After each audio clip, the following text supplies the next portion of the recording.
Hi hello నమస్తే welcome to YR TV. నేను రంజిత్. తెలంగాణ రాష్ట్ర వ్యాప్తంగా జరుగుతున్న ప్రతి అంశాన్ని కూడా మీ ముందుంచే ప్రయత్నం అయితే చేస్తుంది వైఆర్ టీవీ.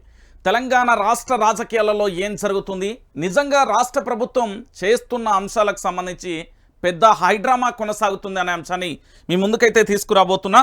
నిజానికి తెలంగాణ రాష్ట్ర వ్యాప్తంగా ఒక విచిత్రమైన అంశం అయితే చోటు చేసుకుంది. దానికి సంబంధించి ఒకసారి మనం చూసే ప్రయత్నం అయితే చేద్దాం. అసలు తెలంగాణ రాష్ట్ర రాజకీయాలలో జరుగుతున్న రాజకీయ పరిపాలన, కొత్త ప్రభుత్వం ఏర్పడినప్పటి నుండి ప్రభుత్వానికి సంబంధించి అడ్మినిస్ట్రేషన్ మీద గ్రిప్పు లేదా, లేకపోతే పరిపాలన మీద గ్రిప్పు లేదా, వాస్తవ కోణాలు ఏంటి అనేది మేము ముందుంచే ప్రయత్నం అయితే చేస్తా. ఒకసారి మనం చూడొచ్చు. నిజానికి తెలంగాణ రాష్ట్ర వ్యాప్తంగా ఒక ప్రధానమైన అంశం అయితే చోటు చేసుకుంది. ఆ అంశానికి సంబంధించి చూసిన తర్వాత మిగతా అంశాల్లోకి అయితే వెళ్ళే ప్రయత్నం అయితే చేద్దాం. తెలంగాణ రాష్ట్ర వ్యాప్తంగా ఒక ప్రధానమైన అంశం చోటు చేసుకుంది. ఏంటి అంటే అది కవితకు సంబంధించిన బెయిల్ ఇష్యూ. అంటే లిక్కర్ స్కామ్లో కవిత అరెస్ట్ అయి దాదాపుగా మార్చి 15వ తారీఖున అరెస్ట్ అయింది. చాలా రోజులుగా కూడా జైల్లో ఉన్న పరిస్థితి అయితే కనబడుతుంది.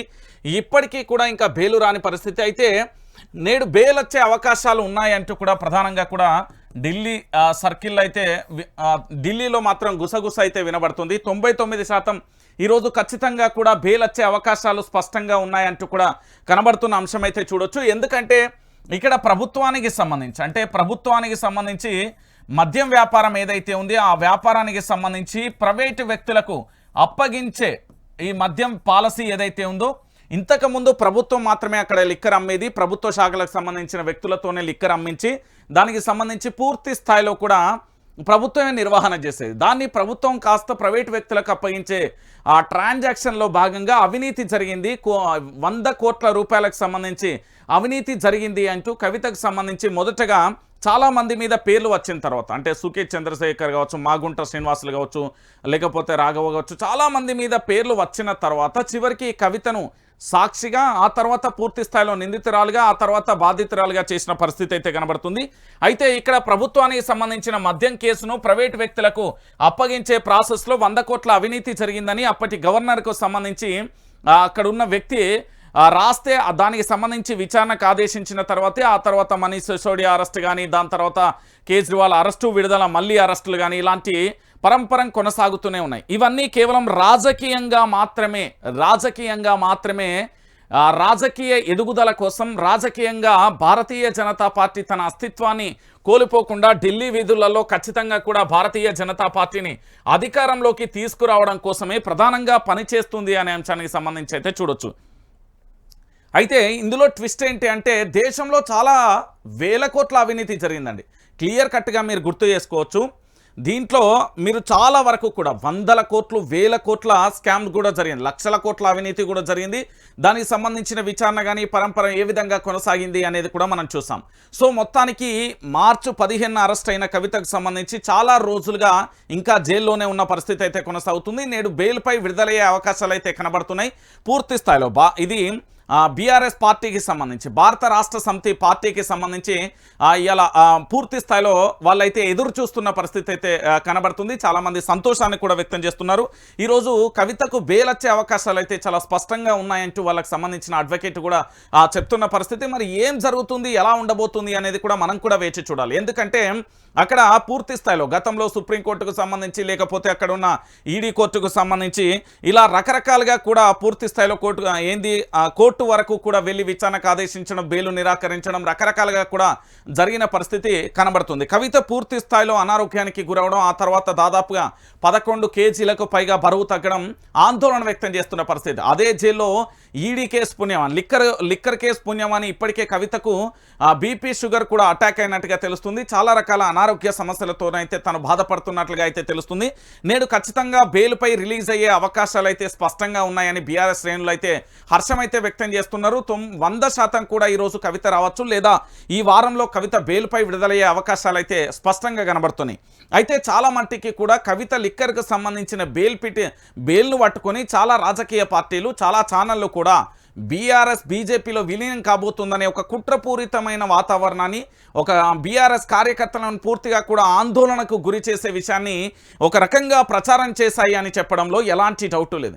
సో ఇక్కడ ప్రధానంగా మనం చర్చించుకోవాల్సిన అంశం ఏంటి అంటే ఇక్కడ కవిత లిక్కర్ స్కామ్కు సంబంధించి ఎవరైనా సాక్షి అయినా బాధితురాలైనా అందులో ఎవరైనా కూడా ఈ ఈడీకి సంబంధించిన కేసు ఏదైతే ఉందో దాంట్లో ఒక్కసారి మన మీద ఈడీ కేసు నమోదైతే మనం పూర్తిగా కూడా మనం దోషైనా నిర్దోషైనా నిరూపించుకోవాల్సిన బాధ్యత మనపై ఉంటుంది.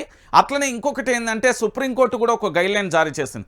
ప్రతి వ్యక్తికి కూడా జీవించే హక్కు ఉంటుంది. ఎన్ని సంవత్సరాలని మీరు విచారణ పేరుతోని తన హక్కులకు భంగం వాటిల్లో దలుచుకున్నారు, వారికి పూర్తి స్థాయిలో ఈ భూమిపై జీవించే హక్కు ఉన్నది అంటూ కూడా సుప్రీంకోర్టు కూడా మొన్న సంచలనమైన వ్యాఖ్యలు చేసింది. ఆ పూర్వాపరాలన్నింటినీ కూడా బేస్ చేసుకుంటే ఈరోజు ఎమ్మెల్సీ కవిత బెయిల్పై విడుదలయ్యే అవకాశాలు అయితే చాలా స్పష్టంగా కనబడుతున్నాయి. ఖచ్చితంగా నిన్నటి రోజున రాఖీ పండుగ రోజున కూడా కవిత లేకపోవడాన్ని కేటీఆర్ పూర్తిగా కూడా ఆందోళనకు కన్నీటి పర్యతమైన పరిస్థితి అయితే మనం చూస్తాం. నా చెల్లి జైల్లో ఉంది అంటూ కూడా తాను మానసికంగా బాధపడ్డ పరిస్థితులు కూడా చూసాం. దానికి సంబంధించింది కూడా నిన్న మనం మన ఛానల్లో అప్లోడ్ చేసాం ఆ వీడియోకి సంబంధించి. నేను ఒకటే చెప్తున్నా, ఇక్కడ పూర్తి స్థాయిలో ప్రభుత్వం అమ్మే లిక్కర్ పాలసీ ఏదైతే ఉందో దాన్ని ప్రైవేట్ వ్యక్తులకు అప్పగించే కోణంలో అక్కడ 100 కోట్ల రూపాయల స్కామ్ జరిగిందంటూ చాలా మందిని కూడా అరెస్టు చేశారు. దాంట్లో ప్రప్రథమంగా ఈ కేసుకు సంబంధించి సంచలనంగా చెప్పే అంశం ఏంది అంటే, ఒక రాష్ట్ర ముఖ్యమంత్రి కేంద్ర పాలిత ప్రాంతానికి సంబంధించిన అరవింద్ కేజ్రీవాల్ను అరెస్టు చేయడం, మనీష్ సిసోడియాను అరెస్టు చేయడం, దాని తర్వాత కవితను అరెస్టు చేయడం, తర్వాత మాగుంట రాఘవకు సంబంధించి అరెస్ట్ చేయడం, ఆ తర్వాత మనీష్ సిసోడియాతో పాటుగా సుకేత్ చంద్రశేఖర్, ఇట్లా లీస్టుగా చూసుకుంటూ పోతే చాలామందిని కూడా లిక్కర్ స్కామ్లో అరెస్టు చేశారు. కేవలం ఢిల్లీలో భారతీయ జనతా పార్టీకి పగ్గాలు రావడం కోసం, కేవలం ఢిల్లీలో తాను అధికారంలో ఉండడం కోసం మాత్రమే ఇదంతా జరిగిందంటూ రాజకీయ విశ్లేషకులు చెప్తున్న పరిస్థితి. ఇంకో పక్కనది ఈ కేసుకు సంబంధించిన ట్విస్ట్ ఏంటంటే, ఇన్ని నెలలు గడుస్తున్నా, ఇన్ని సంవత్సరాలు గడుస్తున్నా లిక్కర్ కేసులో ఇప్పటి వరకు ఒక స్పష్టంగా కూడా ఆధారాలను నిరూపించలేకపోయింది. అంటే కేంద్ర దర్యాప్తు సంస్థలన్నీ కూడా భారతీయ జనతా పార్టీ కంట్రోల్లో ఉన్నాయనేది చాలామంది నేతలు కూడా బాహాటంగానే విమర్శిస్తున్న పరిస్థితి కనబడుతుంది. సో మొత్తానికి ఫైనల్గా ఈరోజు కవిత బయటికి రాబోతుంది అనే అంశం అయితే తెర మీదకి వచ్చింది. సో పూర్తి స్థాయిలో ఈరోజు బెయిల్ మీద కవిత బయటకు వచ్చే అవకాశాలు అయితే చాలా స్పష్టంగానైతే కనబడుతున్నాయి. ఎందుకంటే ఈరోజు బెయిల్ మీద రాకపోయినా ఈ వారంలో ఖచ్చితంగా కూడా బెయిల్పై రిలీజ్ అయ్యే అవకాశాలు ఉంటాయి. ఎందుకు అంటే పూర్తిగా మనిషికి జీవించే హక్కు ఉంది. దాంట్లో కవిత తీవ్రమైన అనారోగ్యంతో బాధపడుతుంది. ఇప్పటికే 11 కేజీల బరువు తగ్గడం, దాంతో మానసికంగా కూడా చాలా ఆందోళన వ్యక్తం చేస్తున్న పరిస్థితి. ఇంకొకటి అంటే ఇప్పటికే చాలా రోజులుగా మార్చి 15 నుంచి ఇప్పటి వరకు కవిత జైల్లోనే ఉన్న పరిస్థితి. కవితకు సంబంధించి అది నిరూపణ కూడా కాని పరిస్థితి కనబడుతుంది. కాబట్టి సో పూర్తి స్థాయిలో ఈరోజు మరి బెయిల్ ఇస్తుందా, జైలు అవుతుందా ఏంటి అనేది కూడా మనం చూడాలి. బీఆర్ఎస్ పార్టీకి సంబంధించిన కార్యకర్తలు మాత్రం 100కు 100% ఈరోజు బెయిల్పై విడుదలవుతుంది. ఒకవేళ మళ్ళీ ఏదైనా కిరికిరి పెట్టినా కూడా ఈ వారంలో ఖచ్చితంగా కూడా ఎమ్మెల్సీ కవిత బయటికి వస్తుంది అంటూ కూడా చెప్పిన పరిస్థితి. ఇదే విషయం మీద కల్వకుంట్ల చంద్రశేఖరరావు గారు కానీ, తన్నీరు హరీష్ రావు గారు కానీ, కేటీఆర్ కానీ, ఇతరత్ర పార్టీకి సంబంధించిన వ్యక్తులు చాలా రోజులుగా కూడా ఎదురు చూస్తున్న పరిస్థితి. ఒక తండ్రిగా కేసీఆర్ తన బిడ్డ జైల్లో ఉండడాన్ని జీర్ణించుకోలేకపోవడం, కేవలం రాజకీయ కక్ష సాధింపు చర్య కోసం భారతీయ జనతా పార్టీ ఇంతలా వ్యవహరిస్తుందా? ఇదే కవిత గనక ఏక్నాథ్ షిండే రూపంలో మారేది ఉంటే కవితకి ఇలాంటి పరిస్థితి రాకపోయి ఉండేది అంటూ చాలామంది రాజకీయ విశ్లేషకులు అయితే వాదిస్తున్న పరిస్థితి. ఇంకొక అంశం ఏంటంటే, ఇక్కడ తన చెల్లె జైల్లో ఉండడాన్ని కూడా కేటీఆర్ అస్సలు జీర్ణించుకోలేకపోతున్నాడు. సో మొత్తానికి ఈరోజు బెయిల్ వచ్చే అవకాశాలు అయితే స్పష్టంగా కనబడుతుంది. బెయిల్ రావడంతో ఇంకొక అంశం ఏంటంటే, కవిత విషయంలో మరొక అంశం కూడా సంచలనంగా మారుతున్న అంశం కనబడుతుంది. ఏంటి అంటే, జైలుకు వెళ్ళిన వాళ్ళందరూ కూడా రాష్ట్ర ముఖ్యమంత్రులుగా అయిన పరిస్థితి కనబడుతుంది. ఆ లిస్టులో నారా చంద్రబాబు నాయుడు అయితేంది, వైఎస్ జగన్మోహన్ రెడ్డి అయితేంది, లేకపోతే ఇక్కడ పూర్తి స్థాయిలో కేసీఆర్ అయినా కానీ, లేకపోతే ఇతరత్ర ఎవరైనా కూడా జైలుకు వెళ్ళిన వాళ్ళందరూ ముఖ్యమంత్రి అవుతారంటూ కూడా భవిష్యత్తులో కవిత కూడా ముఖ్యమంత్రి అయ్యే అవకాశాలు ఖచ్చితంగా ఉన్నాయంటూ కూడా చెప్పడం. గతంలో కేటీఆర్ ఇదే అంశంలో కూడా స్పందించిన పరిస్థితి కనబడుతుంది. సో పూర్తి స్థాయిలో కవిత ఈరోజు బెయిల్పై బయటికి వచ్చే అవకాశాలు అయితే చాలా స్పష్టంగా ఉన్నాయంటూ కూడా తెలుసుకోవచ్చు. ఎందుకంటే కవిత ఈరోజు ఖచ్చితంగా కూడా 100కు 100% కవితకు బెయిల్ వచ్చే అవకాశాలు అయితే ఉన్నాయి. పూర్తి స్థాయిలో మరి ఏం జరుగుతుంది, ఏం కథ అనేది కూడా మనం కూడా వేచి చూడాలి. ఎందుకంటే తెలంగాణ రాష్ట్ర వ్యాప్తంగా ఇప్పటికే పూర్తి స్థాయిలో కవిత విషయంలో కూడా తెలంగాణ పార్టీకి సంబంధించి, అంటే బీఆర్ఎస్ పార్టీకి సంబంధించి, జాగృతి పార్టీకి సంబంధించిన నేతలందరూ కూడా ఎదురు చూస్తున్న తరుణం అయితే కనబడుతుంది. మరి కవిత బెయిల్పై రిలీజ్ అయ్యి నేడు మరి తెలంగాణ రాష్ట్రానికి తన వచ్చేస్తుందా, లేకపోతే మధ్యలో మళ్ళీ ఆ బెయిల్లో ఏదైనా కిరికిరి పెట్టి మళ్ళీ అందులో ఉంచే ప్రయత్నం అయితే చేస్తారా? ఏది ఏమైనా బీఆర్ఎస్ పార్టీ కార్యకర్తలు అయితే ఒక విషయాన్ని అయితే చాలా క్లారిటీగా చెప్తున్నారు. ఏంటి అంటే కవిత ఖచ్చితంగా కూడా ఈరోజు పూర్తి స్థాయిలో బెయిల్పై రిలీజ్ అయి వస్తుంది, అది ముమ్మాటికి సత్యం అంటూ కూడా వాళ్ళు చెప్తున్న పరిస్థితి కనబడుతోంది. ఇక ఇంకొక అంశం, తెలంగాణలో చాలా ఆందోళనకరమైన విషయం ఒకటి బయటకు వచ్చింది. దాని చూష్టాలకు నాకే చాలా బాధేసింది. ఎందుకంటే ఆ విషయానికి సంబంధించి నేను ఆరాధించే ప్రయత్నం చేసిన దానికి సంబంధించి ఒకసారి మీ ముందుకు పెట్టే ప్రయత్నం అయితే చేస్తాను. తెలంగాణ కాంగ్రెస్ పార్టీకి సంబంధించి యువతంతా కూడా దయచేసి ఈ వైఆర్టీవీ తెలుగు న్యూస్ ఛానల్ మీరు ఖచ్చితంగా వీక్షించండి. కాంగ్రెస్ పార్టీ కరడుగట్టిన కార్యకర్తలు, కాంగ్రెస్ పార్టీ అభిమానులు, అదేవిధంగా బీఆర్ఎస్ పార్టీ అభిమానులు, భారతీయ జనతా పార్టీ అభిమానులు ఈ లైవ్ను ఖచ్చితంగా వీక్షించండి. ఈ లైవ్ను అందరికీ కూడా షేర్ చేయండి. ఈరోజు నేను చెప్పే అంశాలు చాలా సంచలనమైన అంశాలుగా మీరు తెర మీదకి తీసుకొస్తారు. ఎందుకు అనేది నేను ఈ విషయాన్ని కూడా చెప్పబోతున్నా. ఒకసారి మీరు చూడొచ్చు, ఒక అంశాన్ని నేను తెర మీదకి తీసుకొచ్చిన ఒకసారి తెలంగాణ ప్రాంత బిడ్డలరా మీరే చూడొచ్చు. నేను ఒక అంశాన్ని తెచ్చిన ఒకసారి ఈ పెద్ద మనిషిని చూడుర్రి, ఆ తర్వాత మనం మాట్లాడుకుందాం. ఈ అంశానికి సంబంధించి ఈయన కనబడుతున్నాడా? ఒకసారి ఈ పర్సన్ను మీరు చాలా క్లారిటీగా కూడా చూడాలి. ఈ పర్సన్ది ఎక్కడ ఒకసారి మనం చూద్దాం. వెంకటస్వామి వీళ్ళ యొక్క ఏంది అంటే వెంకటస్వామి గారిది వయసు 29 సంవత్సరాలు, ఆంధ్రప్రదేశ్కు సంబంధించిన వ్యక్తిని ఒకసారి చూడొచ్చు. అద్దంకి నియోజకవర్గానికి సంబంధించిన వ్యక్తి. ఓకేనా, క్లియర్ కట్ట. బాపట్ల పార్లమెంటు నియోజకవర్గం అసెంబ్లీ సెగ్మెంట్ అద్దంకి, దానికి సంబంధించిన అంశాన్ని కూడా మనం చూడొచ్చు. ఒక్కసారి ఇక్కడ తన యొక్క భారత ఎన్నికల సంఘానికి సంబంధించి వెంకటస్వామి సంబంధించి తండ్రి శ్రీనివాసు 1994, ఈయన ఓటర్ ఐడికి సంబంధించి కూడా చూస్తున్నాం. ఈయనది ఆంధ్రప్రదేశ్కు సంబంధించి అంశానికి సంబంధించి ఒక్కసారి మీరు చూడొచ్చు. ఏంది అన్న గీనే విషయాన్ని మనకెందుకు తెచ్చినో, ఈ పిల్లగాడు ఎవడు, ఏంది ఈ పిల్లగానికి సంబంధించి ఏంటి అని మీరు ఆరాధిస్తున్నారా?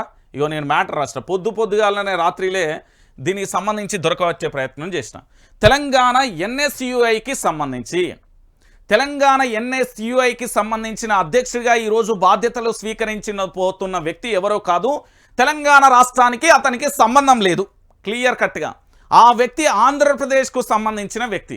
ఆ యువకుడు ఎన్ఎస్యుఐకి సంబంధించి అధ్యక్షుడిగా బాధ్యతలు స్వీకరించబోతున్నారు. ఇది కాంగ్రెస్ పార్టీకి సంబంధించి పూర్తి స్థాయిలో ఒక చెంపపెట్టు లాంటిదే. ఎన్ఎస్యుఐకి సంబంధించిన కార్యకర్తలు కానీ, ఎన్ఎస్యుఐకి సంబంధించిన బాధ్యతలు కానీ, యూత్ సంఘాలు కానీ, ఇది చాలా బాధాకరమైన విషయం. ఇది తెలంగాణలో కాంగ్రెస్ పార్టీలో చీకటి రోజుగా అభివర్ణించవచ్చు. ఎందుకు నేను ఈ విషయాన్ని చెప్తున్నానంటే ఎన్ఎస్యుఐకు సంబంధించిన తెలంగాణ రాష్ట్ర అధ్యక్షుడిగా ఆంధ్రప్రదేశ్కు సంబంధించిన వెంకటస్వామిని నియమించడం చాలా ఆందోళనకరం, బాధాకరమైన విషయం. అంటే ముఖ్యమంత్రి గారు తెలంగాణ బిడ్డలను ఎక్కడా కూడా ప్రోత్సహించడం లేదు. ఆయన పాత తెలుగుదేశంతో అంటగాగి ఉన్నాడు అనేది వాస్తవం. ఆయనకు తెలంగాణ ఉద్యమానికి సంబంధం లేదనేది వాస్తవం. సో ఇక్కడ జరుగుతున్న విషయానికి సంబంధించి మీకు చెప్తా. ఒకసారి చూడొచ్చు. ఈయన తెలంగాణ నుండి రాజ్యసభకు సెక్స్ స్కాండల్ ఆరోపణలు ఎదుర్కొన్న రాజస్థాన్కు చెందిన అభిషేక్ మను సింగ్కు సంబంధించి మన తెలంగాణ నుండి రాజ్యసభకు ఆయన పంపించారు. ఆయనే ఏంది అంటే సెక్సువల్కి సంబంధించిన స్కాండల్ ఆరోపణ ఎదుర్కొంటున్నాడు. స్టిల్ రైట్ నౌ ఇప్పటికీ కూడా ఆయన ఎదుర్కొంటున్న వ్యక్తి. తెలంగాణ సచివాలయం ఎదురుగా తెలంగాణ తన తల్లి విగ్రహం కాదని, తెలంగాణతో ఏమాత్రం సంబంధం లేని రాజీవ్ గాంధీ విగ్రహం. తెలంగాణ సాగునీటి సలహాదారుడిగా ఏపీ జలవనరుల శాఖ కార్యదర్శి ఆదిత్యనాథ్ దాసును నియమించడం. తెలంగాణ హైదరాబాద్లోని administrative staff college of India director జనరల్గా ఏపీ మాజీ ఎన్నికల కమిషనర్ నిమ్మగడ్డ రమేష్ను నియమించడం. జాతీయ పార్టీలు వర్ధిల్లాలి, ప్రాంతీయ పార్టీలు నశించాలి, ప్రజాస్వామ్యం నశించాలి, నియంతృత్వం వర్ధిల్లాలి, జాగో తెలంగాణ, మేల్కో తెలంగాణ అంటూ కూడా చెప్పిన పరిస్థితి. ఏం జరుగుతుంది, ఈ పిల్లగాడు ఎవరు, ఏం కథ అని ఆరాధీసే ప్రయత్నం చేసిన. అయితే ఎన్ఎస్యుఐకి సంబంధించి నేను కొంతమంది పేర్లు కూడా చెప్తా బాహటంగా. దాంట్లో ఏంది, ఈ ఎన్ఎస్యుఐకి సంబంధించి పూర్తి స్థాయిలో కూడా కాకతీయ యూనివర్సిటీ కానీ, శాతవాహన యూనివర్సిటీ కానీ, గాంధీ యూనివర్సిటీ కానీ, పాలమూరు యూనివర్సిటీ కానీ, తెలంగాణ యూనివర్సిటీ కానీ, ఉస్మానియా యూనివర్సిటీ కానీ, లేదా కాంగ్రెస్ పార్టీకి సంబంధించిన యూత్ సంఘాలు కానీ, కాంగ్రెస్ పార్టీకి సంబంధించిన చాలా వరకు కూడా మనం చూసాం. తెలంగాణలో విద్యార్థి సంఘాల అధ్యక్షులు లేరా, తెలంగాణలో యువత లేరా, తెలంగాణ యువ నాయకత్వం లేదా? ఏంటి ఈ బాధాకరమైన విషయం?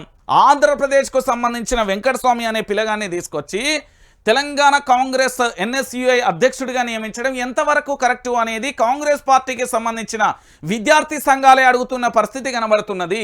ఈయనది అద్దంకి నియోజకవర్గం అండి. అద్దంకి నియోజకవర్గానికి సంబంధించి ఈయనని ఎట్లా అధ్యక్షునిగా నియమిస్తారు అనేది ఒకసారి చూడొచ్చు. ఈయనది కొత్తపల్లికి సంబంధించిన గ్రామం చిన్న కొత్తపల్లి, బాపట్ల, ఆంధ్రప్రదేశ్ నియోజకవర్గానికి సంబంధించిన ఆ వ్యక్తి. ఈ వ్యక్తిని ఏ విధంగా పూర్తి స్థాయిలో తెలంగాణ ఎన్ఎస్యుఐ రాష్ట్ర అధ్యక్షుడిగా నియమిస్తారు అనేది ఒకసారి తెలంగాణ ప్రాంత బిడ్డలకు, కాంగ్రెస్ పార్టీకి సంబంధించిన యువతకు, కాంగ్రెస్ పార్టీకి సంబంధించిన కార్యకర్తలకు, రాష్ట్ర ముఖ్యమంత్రి యనుమల రేవంత్ రెడ్డి, తెలంగాణ కాంగ్రెస్ పార్టీ అధ్యక్షులు, తెలంగాణ కాంగ్రెస్ ఖచ్చితంగా సమాధానం చెప్పాలి. ఖచ్చితంగా దీని గురించి చెప్పాలి. ఎందుకంటే అద్దంకికి సంబంధించిన నియోజకవర్గానికి సంబంధించిన వ్యక్తి ఇక్కడ ఎట్లా ఎన్ఎస్యుఐ రాష్ట్ర అధ్యక్షుడిగా ఉంటాడు అనేది ఒకసారి చెప్పాలి. ఈయనది భారత ఎన్నికల కమిషన్కు సంబంధించి పూర్తి స్థాయిలో దీన్ని నేను స్క్రీన్ షాట్ చేస్తున్నాను. ప్రస్తుతం ఇది సోషల్ మీడియాలో వైరల్ అవుతుంది. దీనికి సంబంధించి మీరందరూ కూడా చూడొచ్చు. ఏ విధంగా దీన్ని పరిగణలోకి తీసుకోవచ్చు, ఎట్లా అనేది కూడా మనం ఒక్కసారి ఆలోచించాలి. ఒకసారి తెలంగాణ ప్రాంత బిడ్డలారా, చాలా బాధాకరమైన విషయం అండి ఇది. ఎందుకు నేను ఈ విషయాన్ని చెప్తున్నా అంటే తెలంగాణ రాష్ట్ర ప్రజలందరికీ కూడా తెలవాలి. ఎన్ఎస్యుఐ రాష్ట్ర అధ్యక్షుడిగా వెంకటస్వామిని ఎట్లా నియమిస్తారు? ఇతను ఆంధ్రప్రదేశ్కు సంబంధించిన వ్యక్తి. ఈ ఆంధ్రప్రదేశ్కు సంబంధించిన వ్యక్తిని ఎట్లా నియమిస్తారు అనేది ఒకసారి మనం తెలంగాణకు సంబంధించిన ఉస్మానియా యూనివర్సిటీ విద్యార్థి నేతలతో ఒకసారి మాట్లాడదాం. ఎందుకంటే తెలంగాణలో ఎన్ఎస్యుఐకి సంబంధించిన విద్యార్థి సంఘాలు తెలంగాణలో దొరకలేదా? యూనివర్సిటీలలో తెలంగాణ కాంగ్రెస్ యువత దొరకలేదా? ఒకసారి రాజేష్ నాయక్ లైన్లో అందుబాటులో ఉన్నాడు, ఒకసారి మాట్లాడే ప్రయత్నం చేద్దాం. రాజేష్ నాయక్, ఎట్లా చూడొచ్చు తెలంగాణ ఎన్ఎస్యుఐ రాష్ట్ర అధ్యక్షుడు వెంకటస్వామిని నియమించడం? అతను ఆంధ్రప్రదేశ్కు సంబంధించిన వ్యక్తి. ఎట్లా చూడొచ్చు ఇది? ఇది ముమ్మేట తెలంగాణ మీద జరుగుతున్నటువంటి ఒక దాడిలాగా దీన్ని పరిగణించవచ్చు. ఎందుకు అని అంటే రేపటి రోజున ఇవాళ తెలంగాణ రాష్ట్రంలో ఉన్నటువంటి ప్రభుత్వం, కాంగ్రెస్ ప్రభుత్వం ఏర్పడ్డది అంటే యువకుల యొక్క త్యాగాలు, విద్యార్థుల యొక్క త్యాగాల వల్ల వాళ్ళ కేసులు జైళ్లు పాలవడం తోటి నాటి ప్రభుత్వం మీద ప్రశ్నించడం వల్లనే ఇవాళ తెలంగాణలో కాంగ్రెస్ ప్రభుత్వం ఏర్పడ్డది. ఇవాళ పదవులు ఎవరికి వదిలిస్తా ఉన్నాయని చూస్తే మనము ఆంధ్రకు సంబంధించిన బాపట్ల నియోజకవర్గానికి సంబంధించిన ఒక విద్యార్థికి ఇవాళ ఎవరికి తెలవకుండా గుట్టు చప్పుడు లేకుండా ఒక ఎన్ఎస్యుఐ రాష్ట్ర అధ్యక్షునిగా పదవి బాధ్యతలు అప్పగించడం అనేది ఇక్కడ ఉన్నటువంటి కాంగ్రెస్ పార్టీలో పనిచేసిన యువకులకు, విద్యార్థులకు అవమానకరంగా భావించాలి. మనం వాళ్ళ యొక్క పునాదుల మీద ఇవాళ ప్రభుత్వం ఏర్పరచుకొని రేవంత్ రెడ్డి అనేటోడు ఇవాళ ఏం చేస్తుందనేది అర్థమైతలేని పరిస్థితి. మొన్నటికి మొన్న మీరు చూసుకుంటే సింఘ్వి అనే అతనికి రాజ్యసభ సభ్యత్వం ఇవ్వడం, అతను కూడా పక్క రాష్ట్రానికి సంబంధించినోడు అనంటే ఆంధ్రకు సంబంధించిన ఐఏఎస్ ఆఫీసర్లను తీసుకొచ్చుకొని ఇక్కడ అదనపు ఐఏఎస్ ఆఫీసర్లుగా పెట్టుకోవడము, అదే విధంగా పక్క రాష్ట్రానికి సంబంధించిన వాళ్ళకి రాజ్యసభ పదవులు ఇవ్వడము, పక్క రాష్ట్రానికి సంబంధించిన అతనికి పక్క రాష్ట్రంలో ఓటాకు ఉన్నటువంటి, పక్క రాష్ట్రంలో ఉన్నటువంటి అమ్మఒడి పథకం గాని ఇంకా ఏదేదో పథకాలు తీసుకున్నటువంటి, పక్క రాష్ట్రంలో ఇల్లు 9-7 ఏదో ఉన్నది, 79 అని ఏదో ఉన్నది. అటువంటి విద్యార్థి నాయకునికి ఇక్కడ ఒక ఎన్ఎస్యుఐ రాష్ట్ర అధ్యక్షుడిగా పదవి బాధ్యతలు ఇవ్వడం అనేది ఇది తెలంగాణ రాష్ట్రానికి ఒక పెద్ద గుణపాఠంగా మనం భావించవచ్చు. ఎందుకు అని అంటే రేపటి రోజున ఏం జరుగుతుందో అర్థం కాని పరిస్థితి. ఇవాళ నాడు తెలంగాణలో బీఆర్ఎస్ పార్టీ ఉన్న రోజులు, కేసీఆర్ గారు ముఖ్యమంత్రి ఉన్న రోజులు ఇలాంటి పరిణామాలు ఎక్కడ కనబడలేదు. అదే విధంగా కేటీఆర్ మీద దుష్ప్రచారాలు ఆడినటువంటి కాంగ్రెస్ నాయకులకు ఇదొక రకమైన గుణపాఠము. మేము ఇది అంకితంగా భావిస్తా ఉన్నాం. ఎందుకు అని అంటే ఒక్కటే ఒక 2 సంవత్సరాలు ఆంధ్రలో చదువుకున్న కేటీఆర్ ని నీకు ఆంధ్ర మూలాలు ఉన్నాయి, నువ్వు ఆంధ్రోడి అని మాట్లాడిన లుచ్చగాళ్ళు ఇలా ఆంధ్రకు సంబంధించిన కంప్లీట్ ఆంధ్ర మూలాలు ఉన్నటువంటి, ఆంధ్రలో పుట్టినటువంటి, ఆంధ్రలో చదువుకున్నటువంటి, ఆంధ్రలో ఓటాకున్నటువంటి ఒక విద్యార్థిని ఇలా ఎన్ఎస్యుఐ రాష్ట్ర అధ్యక్షునిగా ఇలా నియమించడం అనేది చాలా హేయమైన పరిణామంగా మనం భావించవచ్చు. Right, thank you Rajesh. Right చూడొచ్చు కదా, రాజేష్కు సంబంధించి అంటే బీఆర్ఎస్వి నేతలతో కూడా నేను మాట్లాడించే ప్రయత్నం చేసిన. వచ్చిందా?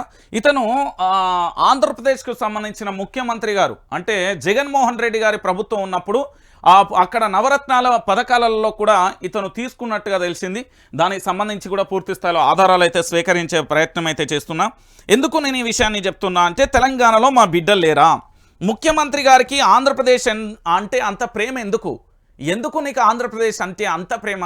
అంటే తెలుగుదేశం పార్టీ అధినేత చంద్రబాబు నాయుడు గారి సారథ్యంలో మీరు పనిచేస్తున్నారా, లేకపోతే మీ వియంకుడు ఆంధ్రప్రదేశ్కు సంబంధించి చేస్తున్నారా, లేకపోతే మీకు సుట్టపైన వ్యక్తులను ఎందుకు ఇట్లా పెట్టుకుంటున్నారు అనేది ఒక్కసారి చెప్పాల్సిన అవసరం కూడా ఉన్నది. ఎందుకు నేను ఈ విషయాన్ని చెప్తున్నా అంటే తెలంగాణ ప్రాంత బిడ్డలారా, ఈరోజు ఎంత దారుణమైన పరిస్థితి అండి. ఈ విషయాలలో చాలా బాధ అనిపించింది నాకు. ఎందుకు అంటే ఒకసారి మీకు కొన్ని అంశాలు కూడా నేను చూపెట్టే ప్రయత్నం చేస్తా. ఇక్కడ ఒకసారి చూడండి, ఎన్ఎస్యుఐ రాష్ట్ర అధ్యక్షుడిగా ఏపీకి సంబంధించిన ఈ వెంకటస్వామిని నియమించడం ఎంతవరకు కరెక్టు అనేది తెలంగాణ కాంగ్రెస్ నేతలు, తెలంగాణ కాంగ్రెస్ పార్టీకి సంబంధించిన ఎన్ఎస్యుఐ కానీ, లేకపోతే యూత్ సంఘాలు కానీ, యువజన సంఘాలు కానీ అందరూ కూడా ముక్త కంఠంతో ఖండించండి. తెలంగాణ ప్రాంత బిడ్డల మనం కాదా? మీరు ఎంత పోరాటం చేసిలు?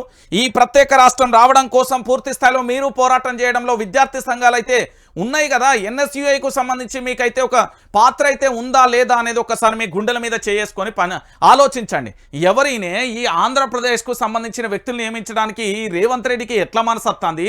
రేవంత్ రెడ్డి ఎందుకు ఇంతలా వ్యవహరిస్తున్నారు? ఆయన ఆరోగ్యం మీద ఆందోళన కలుగుతున్నది నాకైతే పూర్తి స్థాయిలో. మొన్న కేటీఆర్ చెప్పింది నిజమేమో అనిపిస్తుంది. ఇది తెలంగాణనా లేకపోతే ఆంధ్రప్రదేశ్కు సంబంధించిన పెత్తందారి వ్యవస్థను తీసుకొచ్చి మళ్ళీ ఇక్కడ నిలబెట్టడానికి ఈ ముఖ్యమంత్రి ఎవడు, ఏంది ఇది అని బాజాప్తుగా కాంగ్రెస్ పార్టీ నేతలే అంటున్నారు. నేను కాదు ఇది అనేది, కాంగ్రెస్ పార్టీ నేతలే అంటున్నారు. అరే తెలంగాణకు సంబంధించి రాజ్యసభకు అభిషేక్ మను సింగ్ ఎవరా? తెలంగాణ లేరా?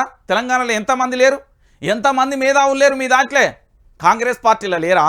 కాంగ్రెస్ పార్టీలో చదువుకున్నోళ్ళు లేరా? రాజ్యసభకు పంపించాల్సిన బాధ్యత లేదా? ఎంతమంది లేరు మీ దాంట్లో? మీ పార్టీని అధికారంలోకి తీసుకురావడానికి అహర్నిశలు పనిచేసిన వాళ్ళు చాలామంది ఉన్నారు కదా. వాళ్ళందరినీ వదిలేసి ఏదో పక్క రాష్ట్రంలో ఉన్న ఈ అభిషేక్ మను సింగ్ అనే వ్యక్తిని ఎందుకు తీసుకొచ్చులు? ఈయన మీద ఘోరమైన ఆరోపణలు ఉన్నాయి. ఇప్పటికీ స్టిల్ నౌ ఇంకా ఆరోపణలు కొనసాగుతున్నాయి. ఎవరు వీళ్ళంతా? తెలంగాణను ఏం చేద్దాం అనుకుంటారు? తెలంగాణను ఎందుకు నాశనం చేద్దాం అనుకుంటారు? ఈ తెలంగాణ రాష్ట్రానికి సంబంధించి తెలంగాణ వ్యక్తులు లేరా అండి? ఇక్కడ రాజ్యసభకు ఎన్నిక చేయడానికి పక్క రాష్ట్రమైనా కావాలండి? మన తెలంగాణ బిడ్డలేడా? ఇది ఎంత మూర్ఖత్వమైన ఆలోచన! ఒకసారి మీరు అందరూ కూడా ఆలోచించాలి. తెలంగాణ ప్రాంత బిడ్డలందరూ కూడా ముక్త కంఠంతో నినాదించాల్సిన పరిస్థితి ఏర్పడ్డది. మీరందరూ బాజాప్తుగా అడగాలి, తెలంగాణ నుండి రాజ్యసభకు ఈయనను ఏ విధంగా ఎన్నిక చేస్తారు? ఎవరైనా ఈయన కథ ఏంది? ఈయన చరిత్ర ఏంది? ఈ ఎన్ఎస్యుఐ రాష్ట్ర అధ్యక్షుడిగా ఆంధ్రప్రదేశ్కు సంబంధించిన అద్దంకి నియోజకవర్గానికి సంబంధించిన వ్యక్తిని నియమించడం ఎక్కడదండి? ఏముంది అసలు? ఈ రహస్య ఒప్పందాలు ఏంది? ఈ చీకటి ఒప్పందాలు ఏంది? తెలంగాణ ప్రాంత బిడ్డలకు చెప్పు, సిగ్గు అనిపిస్తలే? శరం లేదు? మనసులా ఇంకేమన్నా మానసికంగా మంచి లేరా అని తెలంగాణ ప్రాంతానికి సంబంధించిన కాంగ్రెస్ పార్టీకి సంబంధించిన యువ కార్యకర్తలు ఇట్లా తిడుతున్నారు. పొల్లు తిడుతున్నారు. మీకు తెలియకపోవచ్చు కానీ నేను బాజాప్తుగా చెప్తున్నా. ఇగో గిట్లనే తిట్టుకుంటున్నారు. ఈ ఆంధ్రప్రదేశ్కు సంబంధించిన వ్యక్తులను తీసుకొచ్చి ఇక్కడేంది, ఈ పక్క రాష్ట్రానికి తీసుకొచ్చిన అసలు తెలంగాణ రాష్ట్రానికి రాజీవ్ గాంధీకి ఏమన్నా సంబంధం ఉన్నదా? అసలు తెలంగాణ రాష్ట్రానికి రాజీవ్ గాంధీకి ఏమన్నా సంబంధం ఉందా? ఒక్కసారి మాట్లాడుకుందాం మనం. తెలంగాణ రాష్ట్రానికి రాజీవ్ గాంధీకి ఏమన్నా సంబంధం ఉందా? ఒక్కసారి మీరు చెప్పురి. మీ గుండెల మీద చేసుకొని చెప్పురి, లేకపోతే మీ నెత్తి మీద చేసుకొని మీరే చెప్పురి. తెలంగాణ రాష్ట్రానికి రాజీవ్ గాంధీకి ఏమన్నా సంబంధం ఉందా? ఎవరు ఈ రాజీవ్ గాంధీ? తెలంగాణ కోసం ఏం పీకి పొడిచిండు? అసలు రాజీవ్ గాంధీ విగ్రహం సచివాలయం దగ్గర పెట్టాల్సిన దౌర్భాగ్యమైన పరిస్థితి మీకెందుకు వచ్చింది? ఆ దీపాదాస్ మునిషి తెలంగాణ రాష్ట్రానికి ఇక్కడ ఏంది? తనేమన్నా ముఖ్యమంత్రి? షాడో ముఖ్యమంత్రి అండి? ఈ తెలంగాణ సెక్రటరీ ఎట్లా కూర్చుంటుంది ఏంటి? ఎవరా ఇదేంది? ఈ నాన్ సెన్స్ అంతా ఏంది రేవంత్ రెడ్డి? ఏం చేద్దాం అనుకుంటున్నావు ఈ తెలంగాణను? ఈ రాజీవ్ గాంధీకి తెలంగాణ రాష్ట్రానికి ఏం సంబంధమో నాకు చెప్పు. మీకేమన్నా సుట్టపోడా? మీకేమన్నా దగ్గరోడా? లేకపోతే నీకేమన్నా సాయం చేసినోడా? ఆయన విగ్రహం పెడతాయించే ఈయన పేరేం పేరు? ఆది శ్రీనివాస్ అనుకుంటే. ఈయన ఎమ్మెల్యే, మొన్ననే అయింది ఎమ్మెల్యే. ఈయన ఇక ఆగుతలేడు. ఇక చూడు ఆయన ఏమంటున్నాడు, ఏం కథ అనేది ఒక్కసారి మీకు చూపెడతాగురి.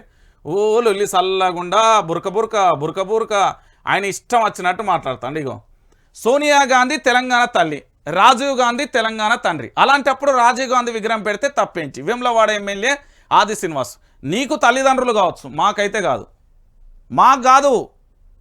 ఆది శ్రీనివాస్ గారు మీకు తల్లిదండ్రులు కావచ్చు, మాకైతే కాదు. మరి ఆది శ్రీనివాస్కే తల్లిదండ్రులేమో, మాకైతే కాదు. ఆయనే సోనియా గాంధీకి తెలంగాణకు సంబంధం లేదు. సోనియా గాంధీ తెలంగాణ రాష్ట్రాన్ని ఇవ్వలే.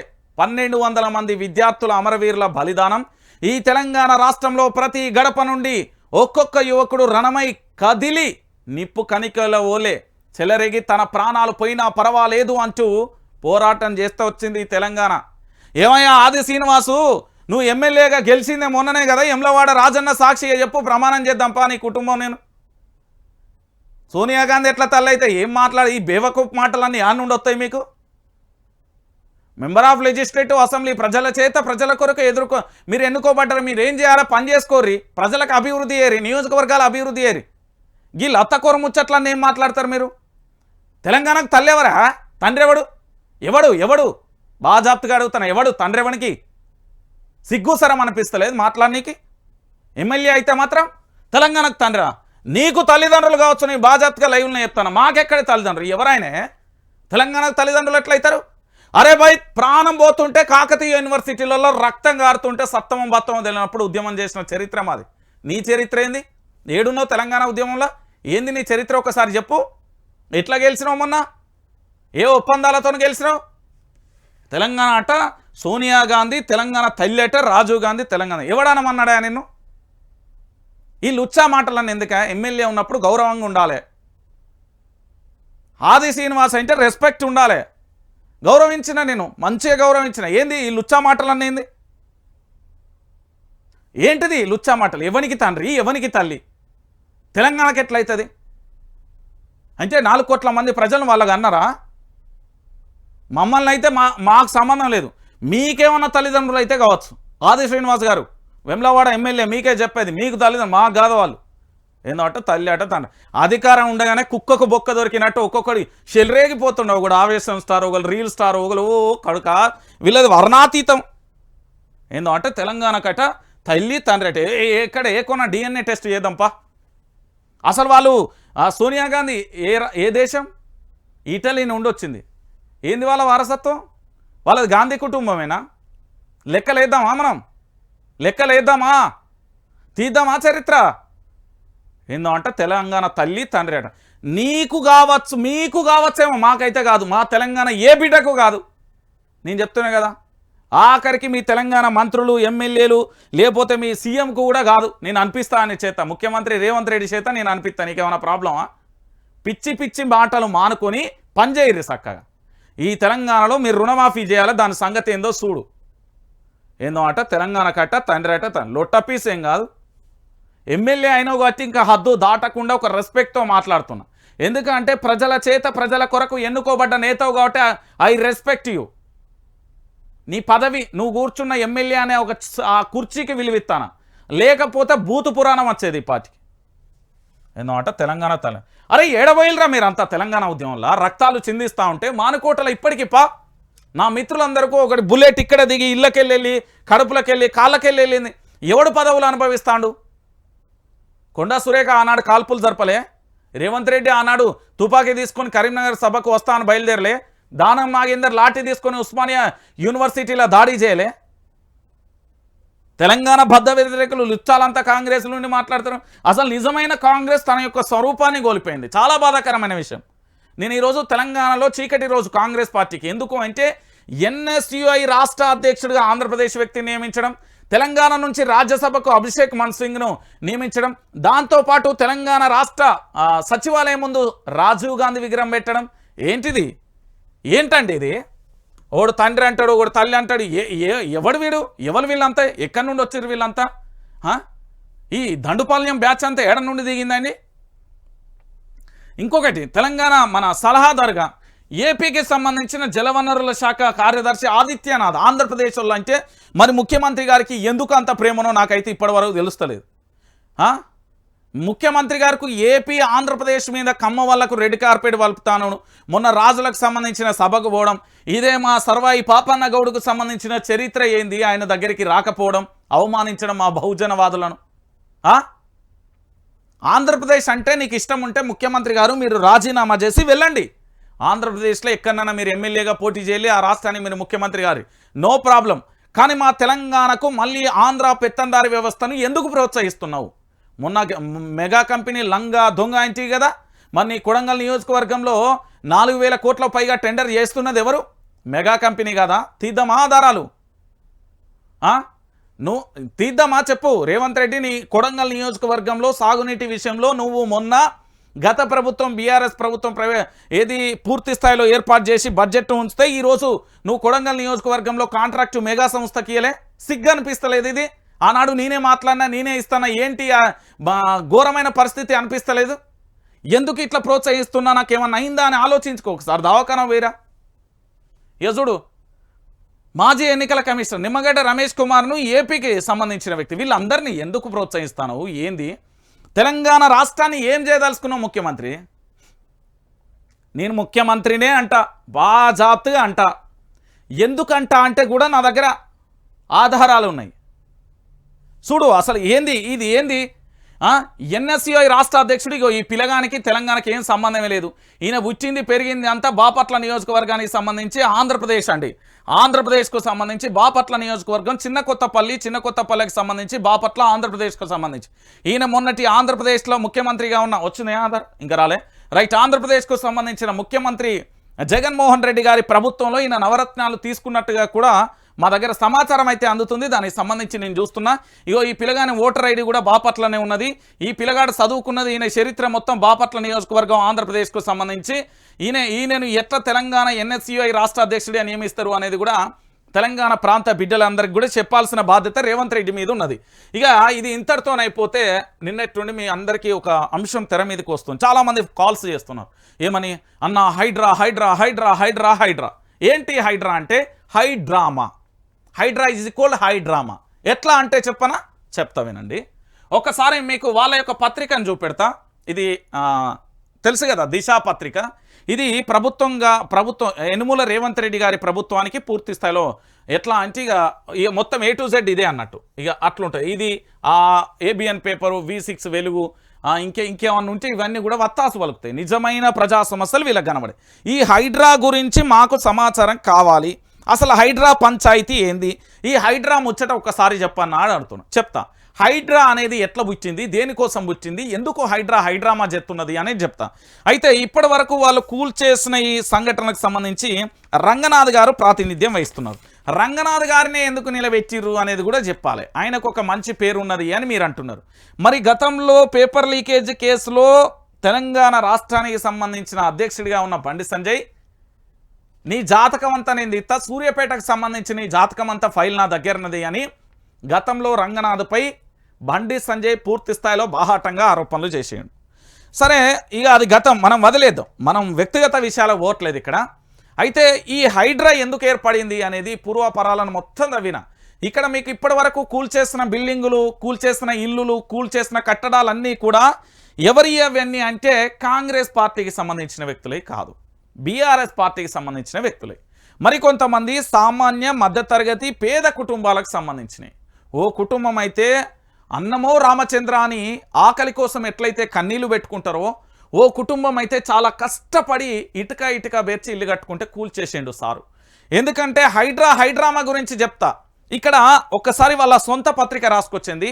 ఈ పత్రిక చదివిన తర్వాత, ఈ హెడ్లైన్ చదివిన తర్వాత మీకు రియాలిటీ నేను సినిమా చూపెడతా. ఇక్కడ ఏం కనబడుతుంది?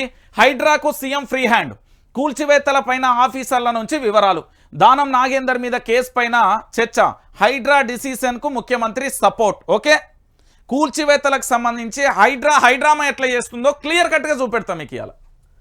అక్రమ నిర్మాణాల కూల్చివేతకు ఎలాంటి ఒత్తిళ్లు లొంగవద్దని అధికారులకు సీఎం ఫ్రీ హ్యాండ్ ఇచ్చారని, అందుకే హైడ్రా దూకుడుగా పనిచేస్తుందనే అభిప్రాయాలు వ్యక్తమవుతున్నాయి. ఇటీవల ఇదే విషయంలో దానం నాగేందర్పై హైడ్రా క్రిమినల్ కేసు కూడా నమోదు చేసింది. దానిపై ఆయన సైతం తీవ్రంగానే స్పందించారు. ఈ విషయంలో ముఖ్యమంత్రి హైడ్రాకు సపోర్ట్ చేస్తారని, అక్రమ నిర్మాణాల వెనుక ఎవరున్నా చట్టపరంగా చర్యలు తీసుకోవాలని సూచించినట్లుగా తెలుస్తున్న పరిస్థితి. మున్సిపల్ శాఖ సీఎం దగ్గరే ఉండడంతో ఆయన ఎప్పుడెప్పుడు హైడ్రా పనితీరుపై ఆరా తీస్తున్నట్లుగా తెలుస్తుంది. వెయిట్ ఇక్కడ ఒక అంశం క్లియర్గా ఉంది. జూమ్ చేసుకోవచ్చా? నేను చేయనా? ఓకే, క్లియర్గా ఉంది. ఒకసారి వినాలి. ఇది తెలంగాణ ప్రాంత బిడ్డలరా, ఇది చాలా ఏంది అంటే గొప్ప విషయాలు. మీరు ఈ విషయాలన్నింటినీ కూడా ఈ వీడియోని అందరికీ షేర్ చేయరు దయచేసి. ఈ ఒక్క లైవ్ అందరికీ షేర్. ఇక్కడ ఏం కనబడుతుంది? మున్సిపల్ శాఖ సీఎం వద్ద ఉండడంతో ఆయన ఎప్పటికప్పుడు హైడ్రా పనితీరుపై ఆరా తీస్తున్నట్లుగా తెలుస్తున్నది. అసలు రియాలిటీ ఇప్పుడు పోతా, నేను వాస్తవాలు తీస్తా. అయితే ఇక్కడ బిల్డర్లు ఉంటారు, ఈ బిల్డింగులు కట్టే బిల్డర్లు కానీ రియాల్టర్లు కానీ వీళ్ళు ఉంటారు. మీకు ఇది బిల్డింగే కదా, ఇది అపార్ట్మెంట్లే అంటాం కదా మనమైతే పూర్తి స్థాయిలో. ఇందులోనైతే మధ్యతరగతి పేద కుటుంబాలు లేకపోతే డబ్బున్నోళ్ళు ఎవరైనా నివాసం ఉండడానికి అపార్ట్మెంట్లలో ఫ్లాట్లు కొనుక్కొని ఉంటారు. ఇది క్లియర్ కట్, అందరికీ తెలుసు కదా. వీళ్ళ బిల్డర్లు అన్నట బెదిరించిర్రట. వాళ్ళు మున్సిపల్ శాఖ ఎవరి దగ్గర ఉన్నది, నెల నెల మామూలు పంపించాలే కదా ఢిల్లీ మొక్కన. ఎవరు నేను చెప్పలేదు, కేటీఆర్ చెప్పిండు. నెల 1500-2000 కోట్లు పంపిస్తున్నాం అని నేను చెప్పిండు. దాంతోపాటు ఇంకొక పెద్ద మనిషి చెప్పిండు, ఈ దేశానికి ప్రస్తుతం ప్రధానమంత్రిగా ఉన్న నరేంద్ర మోడీ గారు కూడా చెప్పిళ్ళు, నేను కూడా చెప్పలే. అయితే ఈ వసూళ్ల పర్వానికి ఆటంకం ఏర్పడింది. వసూళ్లకు సంబంధించి రాబడి వస్తలేదు. ఎందుకంటే మనం సీఎం పీఠంలో కూకున్నామంటే సంపాదనే లక్ష్యం. ఒక్కసారి ముఖ్యమంత్రి అయితే ముని ముని ముని ముని ముని మన వల్ల దాకా కూడా సంపాదన అనేది ఉంటుంది, అది ఆవిరైపోదు అన్నట్టు. అంత సంపాదన సంపాదించి పెడతారు అన్నట్టు. వీళ్ళ వ్యక్తిగత సంపాదన హైడ్రా కాదు, ఇది హైడ్రామా అని చెప్పడానికి నా దగ్గర 9 ఆధారాలు ఉన్నాయి. ఒకటి కూడా కాదు, 9 ఆధారాలు. దీనికి నేను కట్టుబడి ఉంటా.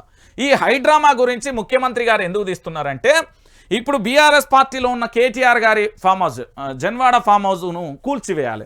కూల్చివేయాలంటే ఏం చేయాలి? ఫస్ట్ ఒక మంచి కుక్కను తీసుకొచ్చి ఇది పిచ్చి కుక్క అని వేయాలి. కాళేశ్వరం మీద కాక ఎట్లా ఆరోపణలు చేసింది, దాని తర్వాత నిజాలన్నీ తెలంగాణ ప్రాంత బిడ్డలకు తెలిసినాయి. ఈరోజు ఏం చేసిల్లంటే కేవలం టార్గెట్ కేటీఆర్ కాబట్టి ఇక్కడ పూర్తి స్థాయిలో పేద మధ్యతరగతి చిన్న చింతక అందరినీ ఒక్కొక్కటిగా కూడా ఎవరి మనోభావాలతో సంబంధం లేదు, ఎవరి కష్టంతో సంబంధం లేదు, ఎవరితో సంబంధం లేదు, పొట్టు కూల్చేసుకుంటూ పోతున్నారు. అయితే ఇది ఇంతటితో ఉంటుందా అంటే ఓన్లీ టార్గెట్ బై బీఆర్ఎస్ అయినా అంటే ఖచ్చితంగా కూడా ఇది హైడ్రామా, దీని వెనుక పెద్ద నాటకం ఉన్నది అనేది క్లారిటీ వచ్చింది. ఎట్లా అంటే ఇట్లా చూడు నడు రావాలి జల్దీ. తెలంగాణ ప్రాంత బిడ్డలందరికీ చెప్పిన మాట ఇచ్చిన ఇది ఒక్కసారి చూడండి. ఈ హలో హైడ్రా ఏపీ సీఎం గారి కుటుంబానికి సంబంధించిన ట్రస్ట్ సంస్థను జలాశయం పక్కనే కట్టినందుకు సీఎం రేవంత్ రెడ్డి గారు ఎలాంటి చర్యలు తీసుకుంటాడా అనేది కూడా చెప్పిన పరిస్థితి. ఒక్కసారికి ఇక్కడ ఇదంతా ఏంది? జలాశయం. ఇదంతా మన సారు మనోళ్ళ ఇల్లు అన్నట్టు. ఎన్టీఆర్కు సంబంధించిన NTR junior and degree college, women's NTR జూనియర్కు సంబంధించి రీసెంట్లీ వ్యూడ్. ఇది ఇక్కడ ఇది చూసిల్లు కదా. మరి ఇక్కడ ఒకసారి తెలంగాణ ప్రాంత బిడ్డలందరికీ చెప్పాలి, ఈ హైడ్రా మరి ఆయుధాలతోనొస్తుందా, బుల్డోజర్లతోనొస్తుందా, లేకపోతే క్షిపణులతోనొస్తుందా, దేనితోనొస్తుందో నాకు తెలియదు. Wait and see. రంగనాథ్ గారు మీరు త్వరగా రావాలి. మరి దేన్ని తీసుకొని వస్తారో నేను చూడాలి. ఇదంతా సార్ ముఖ్యమంత్రి గారిది, ఇప్పుడు ప్రస్తుత సీఎం గారి. ఇదంతా జలాశయం అండి. ఇది కనబడుతుంది కదా, ఇదంతా జలాశయం. నీరు ఇదంతా కనబడుతుంది. ఇదంతా బురద, కంప, చెర్లు ఇవన్నీ ఉంటాయి కదా. ఇవన్నీ ఇదంతా చెరువు. ఇదంతా చెరువు. ఇదంతా మీకు కనబడి ఈ గీసేదంతా చెరువు. దీని పక్కనే ఇది నిర్మించు. మరి దీన్ని ఎప్పుడు కూల్చేస్తారు? హైడ్రా గారి హైడ్రామాలలో బయటపడాల్సిన ఇదొక కోణం. సో ఇక్కడ మీకు కనబడుతుంది కదా, ఈ గుర్తులు ఏవైతే ఉన్నాయో ఇదంతా బఫర్ జోన్ కానీ దాంతోపాటు ఎఫ్టీఎల్ పక్కనే ఉన్నది, చెరువు పక్కనే ఉన్నది. ఇక్కడ నిర్మించిలు ఈ ఎన్టీఆర్ జూనియర్ అండ్ రీసెంట్గా దీనికి సంబంధించిన వ్యూ అయితే నేను తీసిన. ఇక్కడికి సంబంధించిన ఫామ్ హౌస్ అండి. ఇక్కడికి సంబంధించిన హార్స్ ఫామ్ హౌస్. ఈ హార్స్ ఫామ్ హౌస్కు సంబంధించి ఇటు జూనియర్ డిగ్రీ కాలేజ్కి సంబంధించి మరి హైడ్రా గారు ఇప్పుడు AK-47లు తీసుకొస్తారా, బుల్డోజర్లు తీసుకొస్తారా, క్షిపణులు తీసుకొస్తారా, ఎవి తీసుకొచ్చి కూలగొడతారో రంగనాథ్ గారు వెయిట్ అండ్ సీ. నెంబర్ 1 ఇది ఆంధ్రప్రదేశ్ ప్రస్తుత ముఖ్యమంత్రి నారా చంద్రబాబు నాయుడు గారు, తెలంగాణ రాష్ట్ర ముఖ్యమంత్రి యనుమల రేవంత్ రెడ్డి గారు వారి యొక్క గురువు గారికి సంబంధించిన ఈ కట్టడాన్ని కూల్చివేస్తారా? ఓకే, క్లియర్ అయింది. ఇది హైడ్రాకి సంబంధించి జలాశయం పక్కనే కట్టినందుకు సీఎం రేవంత్ రెడ్డి గారు చర్యలు తీసుకుంటారా? నెక్స్ట్ మీ అందరికీ తెలుసు కదా, కాంగ్రెస్ నాయకుడు శాసన మండలి చైర్మన్ గారి బఫర్ జోన్లో ఫామ్ హౌస్కు సంబంధించిన పంచాయతీ. ఓకేనా, ఒక్కసారి మీరు చూడాలి. తెలుసు కదా గుత్తా ఫ్యామిలీ. ఇదేంటంటే ఇదంతా పూర్తి స్థాయిలో చెరువు. ఓకేనా, ఈ బ్లాక్గా కనబడేదంతా మీకు చెరువు. ఫామ్ హౌస్ ఇక్కడ ఉన్నది. మరి దీని పరిస్థితి ఏంది? దీన్ని ఎట్లా ఇదంతా బఫర్ జోన్ అంటే మీ అందరికీ తెలుసు కదా, అది పూర్తి స్థాయిలో అక్కడ గేట్లు వెత్తేసిన అధిక వర్షం వచ్చిన తర్వాత నీళ్లకు సంబంధించి వెనక్కి వచ్చిన తర్వాత పూర్తి స్థాయిలో ఏంది అంటే మత్తలు పోసేక్కడ కానీ రకరకాలుగా అంటాం. ఊళ్ళల్లో ఒక భాష ఉంటుంది, సిటీలో ఇంకో భాష ఉంటుంది, మొత్తానికి ఒకటే భాష. ఇదంతా బఫర్ జోన్.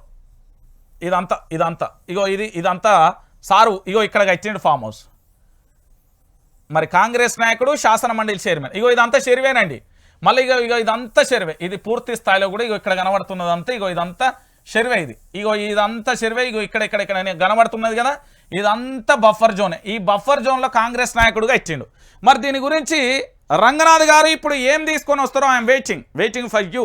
ప్లీజ్ మీరంటే నాకు చాలా రెస్పెక్ట్ ఉంది. అంటే నా కేసులో మీరు కీలకంగా అప్పుడు వ్యవహరించిండు. ఏది CCSకు సంబంధించిన దాంట్లో మీరు ముఖ్యంగా ఉన్నారు. సో ఇప్పుడు మీరు అదే AK-47 స్పీడ్తోని, బుల్లెట్ స్పీడ్తోని వచ్చి మరి ఈ గుత్తా గారి ఫామ్ హౌస్ సంగతి తేలుస్తారని నేనైతే ఆశిస్తున్నా.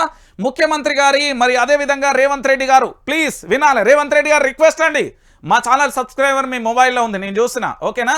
మీరు ఇప్పుడు చేయాల్సిన పరిస్థితి ఏంటండి అంటే రేవంత్ రెడ్డి గారు మరి దీని మీద ఫోకస్ పెట్టండి, దీని మీద ఫోకస్ పెట్టండి. హైడ్రామాలద్దు, నాటకాలద్దు, ఫస్ట్ ఇవి గులగొట్టండి. నేను విత్ ఎవిడెన్స్ తీసుకొని వస్తా. నాతో పాటు చాలామంది మిత్రులు ఇప్పటికే వెళ్ళి అక్కడ గ్రౌండ్ రిపోర్ట్ కూడా చేసిరు కదా, ఆ లింకులు పంపించమన్నా పంపిస్తా. ఈ హైడ్రా అనేది సామాన్యుడి మీదనో, బిల్డర్ల మీదనో, రియాల్టర్ల మీదనో, మధ్యతరగతి వాళ్ళ మీదనో, పేదోళ్ళ మీదనో కాదు. ఇగో ఇక్కడ ఫామ్ హౌస్లు కట్టిలు బఫర్ జోన్లా. ఈ రాజకీయ నాయకుల రంగు తీరులి, వాళ్ళ కూల్చేసి చూపెట్టుర్రి. శబాష్ అంటే అప్పుడు రేవంత్ రెడ్డి అంట. మళ్ళీ నీ ప్రభుత్వానికి ఒక్క మాట కూడా నేను మాట్లాడ. నేను చెప్తాను, అధికారంలో ఉన్నంత వరకు నీ గురించి నేను ఒక్క మాట కూడా ఛాలెంజ్ పోయిగా రేవంత్ రెడ్డి, ఇవన్నీ నువ్వు కూలగొచ్చి నాకు చూపెట్టు, నీకు ఛాలెంజ్. ఇక బస్తీ మీద సవాల్. ఇక ఇదొకటి అయిపోయిందా? ఇక నెంబర్ 2 అయిపోయింది. తెలంగాణ ప్రాంత బిడ్డలారా అయిపోయింది 2. ఇక ఇది అయిపోయింది కదా, ఏది 1 2 3. అబ్బబ్బబ్బా, ఇది మీ అందరికీ తెలవాలి. హిమాయత్ సాగర్ బఫర్ జోన్లో మంత్రి గారి పెద్ద భవనం. ఇది పొంగులేటి శ్రీనివాసరెడ్డి గారు ప్రస్తుత మంత్రి అని, రెవెన్యూ శాఖ మంత్రి తెలంగాణ రాష్ట్రానికి. ఇక ఎట్లుంటుంది ఖమ్మం జిల్లా ప్రజలందరికీ తెలవాలి ఇది. మరి హైడ్రా హై స్పీడ్తో జువ్వమని రాకెట్ లెక్కతుందా? ఎట్లత్తది మరి? బుల్డోజర్లు తెస్తారా, ట్రాక్టర్లు తెస్తారా, పొక్లైన్లు తెస్తారా, లేకపోతే ఇంకేమైంది బిల్డర్లను కూల్చేసుకొని ఇంకేమైనా తెస్తారా? కానీ కమిషనర్ గారు ప్లీజ్ అండి, ఇగో ఇది చూడాలి. ఇది హిమాయత్ సాగర్కి సంబంధించి అందరికీ తెలుసు. తెలంగాణ రాష్ట్రంలో హిమాయత్ సాగర్ అంటే తెలియనోళ్ళు ఎవ్వరు ఉండరు. బాజాప్తగా చెప్తున్నా కదా. తెలంగాణ రాష్ట్రంలో ఇక్కడ ఈ పొంగులేటి శ్రీనివాసరెడ్డికి సంబంధించిన వారి 2 కన్స్ట్రక్షన్ అన్నాదమ్ములే ఉన్నాయి. దాంతోపాటు సంధ్యా కన్వెన్షన్కు సంబంధించిన ఆయనది కూడా ఫామ్ హౌస్ ఇక్కడ ఉంది. ఇదంతా మామిడి తోట మీకు కనబడుతున్న, ఒక్కసారి క్లియర్గా రైట్ మీ అందరికీ కనబడాలి. ఇదంతా మామిడి తోట. ఇగో ఇట్లా కనబడుతున్నా చూడు, నేను ఎర్ర గుర్తుకు పెడుతున్నా. ఇదంతా గోడలు, ఈ మామూలు గోడలు కాదు. ఆ చర్లపల్లి జైలు కంటే ఇంకా పెద్దగా ఉన్నాయి గోడలు. ఇది మామూలుగా లేదు, చర్లపల్లి జైలు కంటే పెద్ద గోడలు ఉన్నాయి. మరి ఈ వీటి సంగతి ఇగో ఇదంతా హిమాయత్ సాగర్. ఇగో ఇదంతా హిమాయత్ సాగర్ సంబంధించి. మరి వీళ్ళు గచ్చిలు కదా, ఇది ఎక్కడ ఉన్నది అంటే FTLలోనే ఉన్నది. బఫర్ జోన్ దాకా కూడా అవసరం లేదు, FTLలోనే ఉన్నది. ఇగో చూడుర్రి, ఇగో ఇదంతా మట్టి పోసిరు. ఇది సంధ్యా కన్వెన్షన్కి సంబంధించి, ఇది పొంగులేటి శ్రీనివాసరెడ్డికి సంబంధించి, ఇది వాళ్ళ తమ్ముడికి సంబంధించి. సో పొంగులేటికి సంబంధించిన ఫామ్ హౌస్, హిమాయత్ సాగర్కి సంబంధించిన FTLలోనే ఉంది. బఫర్ జోన్ కూడా పోతలేను నేను, ఇంకా దూరం పోతలేను, దగ్గరనే పోతున్నా. మరి దీన్ని ఎట్లా కూల్చేస్తారు? మంత్రి గారిది ఎట్లా కూల్చేస్తారు? రేవంత్ రెడ్డి గారు, రంగనాథ్ గారు వెయిటింగ్ సార్ మీకోసం. మీరు AK-47 లెక్క అంత స్పీడ్తో రావాలని, అంత బుల్లెట్ వేగంతో వచ్చి మరి వీరి కూల్చేసి తెలంగాణ ప్రాంత 4 కోట్ల మంది ప్రజలకు నమ్మకాన్ని కలిగించాలని నేను ఆశిస్తున్నా. మీ టార్గెట్ ఎక్కడో నాకు తెలుసు. ఆ టార్గెట్కు పునాదులు మరి ఫస్ట్ ఇది చేయరు. ఇది చేసిన తర్వాత నేను మాట్లాడతా. అప్పుడు ఎవరు నిజమైన హీరోలు ఎవరు, రియల్ హీరోలు ఎవరు, మగాడెవరు, శాతగానోడు ఎవరు తేలిపోతుంది. అప్పటిదాకా నేనేం మాట్లాడా, మీకు నిజాలు చూపెడుతున్నా అంతే. రంగనాథ్ గారు ఐ రిక్వెస్ట్ అండి, మీకు చాలా విన్నవించుకుంటున్నా. ఫస్ట్ వీళ్ళ దగ్గరికి రండి దయచేసి. విత్ ఎవిడెన్స్ కావాలన్నా మా మిత్రులు సహోదరులు అంతా సంపాదించుకొచ్చి వెచ్చిలు. ఇదంతా FTLలోనే ఉంది, బఫర్ జోన్ దాకా అవసరం లేదు. బఫర్ జోన్ ఇదంతా ఈ మామిడి తోటలు ఇవన్నీ లెక్క ప్రకారం. దీని పక్కాల గోడలు కూడా కట్టద్దు. హిమాయత్ సాగర్ చెరువు అంటే యావత్తు హైదరాబాద్ ప్రాంత ప్రజలందరికీ, తెలంగాణ ప్రాంత బిడ్డలందరికీ కూడా తెలుసు. ఇక్కడ ఈ హిమాయత్ సాగర్కు సంబంధించిన ఇగో ఈ రోడ్డుకు సంబంధించి ఇక్కడ ఇదంతా చూడొచ్చు. ఇదంతా హైవేకి సంబంధించి. ఇగో ఈ పక్కన పొంగులేటి గారు ఇది ఎట్లా కట్టిర్రు, ఏం కథ, గోడలు కట్టద్దు, దానికి సంబంధించి ఆడ మట్టి పోసిళ్ళు. దాదాపుగా నాకు 2 ఇంతలు మట్టి పోసి దాన్ని ఫామ్ హౌజులు చెప్పారు. సో మరి దీని గురించి రంగనాథ్ గారు, రాష్ట్ర ముఖ్యమంత్రి యనమల రేవంత్ రెడ్డి గారు ప్లీజ్ దీని గురించి చర్యలు తీసుకుంటారా? ఇది అయిపోయిందా? నెక్స్ట్ 3rd వన్ అయిపోయింది. 4th వన్ ఇక వచ్చాడు నా రాజు నేడు. Hello Hydraa, Himayat Sagar private resort కట్టిన పట్నం సంగతి ఏంది? ఇగో ఇదైతే ఘోరం. ఇది ఒక్కసారి చూడరు, చుట్టూ నీళ్ళు. ఇగో చూడరు, చుట్టూ హిమాయత్ సాగర్కి సంబంధించేది.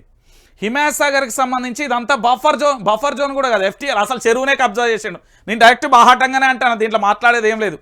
ఈ హిమాయత్ సాగర్కు సంబంధించి దీనికి సంబంధించేది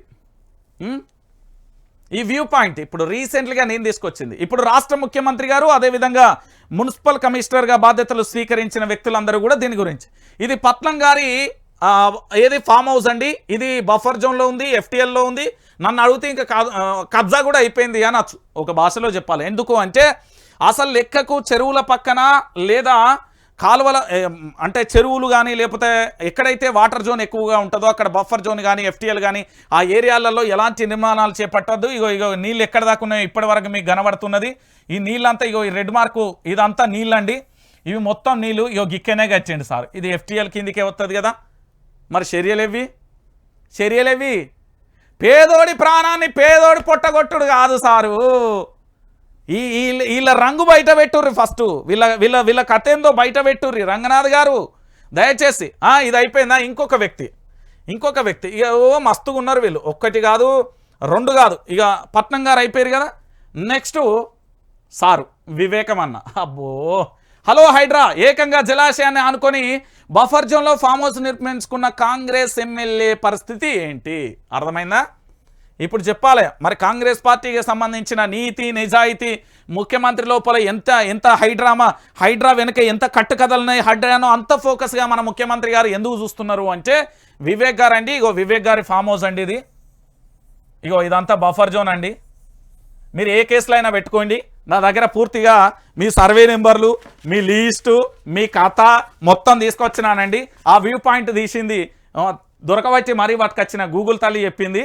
మీరు అనుకుంటున్నారేమో సర్వే నెంబర్లతో సహా మొత్తం ఎఫ్టీఎల్ దాంతోపాటు బఫర్ జోన్లోనే నిర్మించిలు.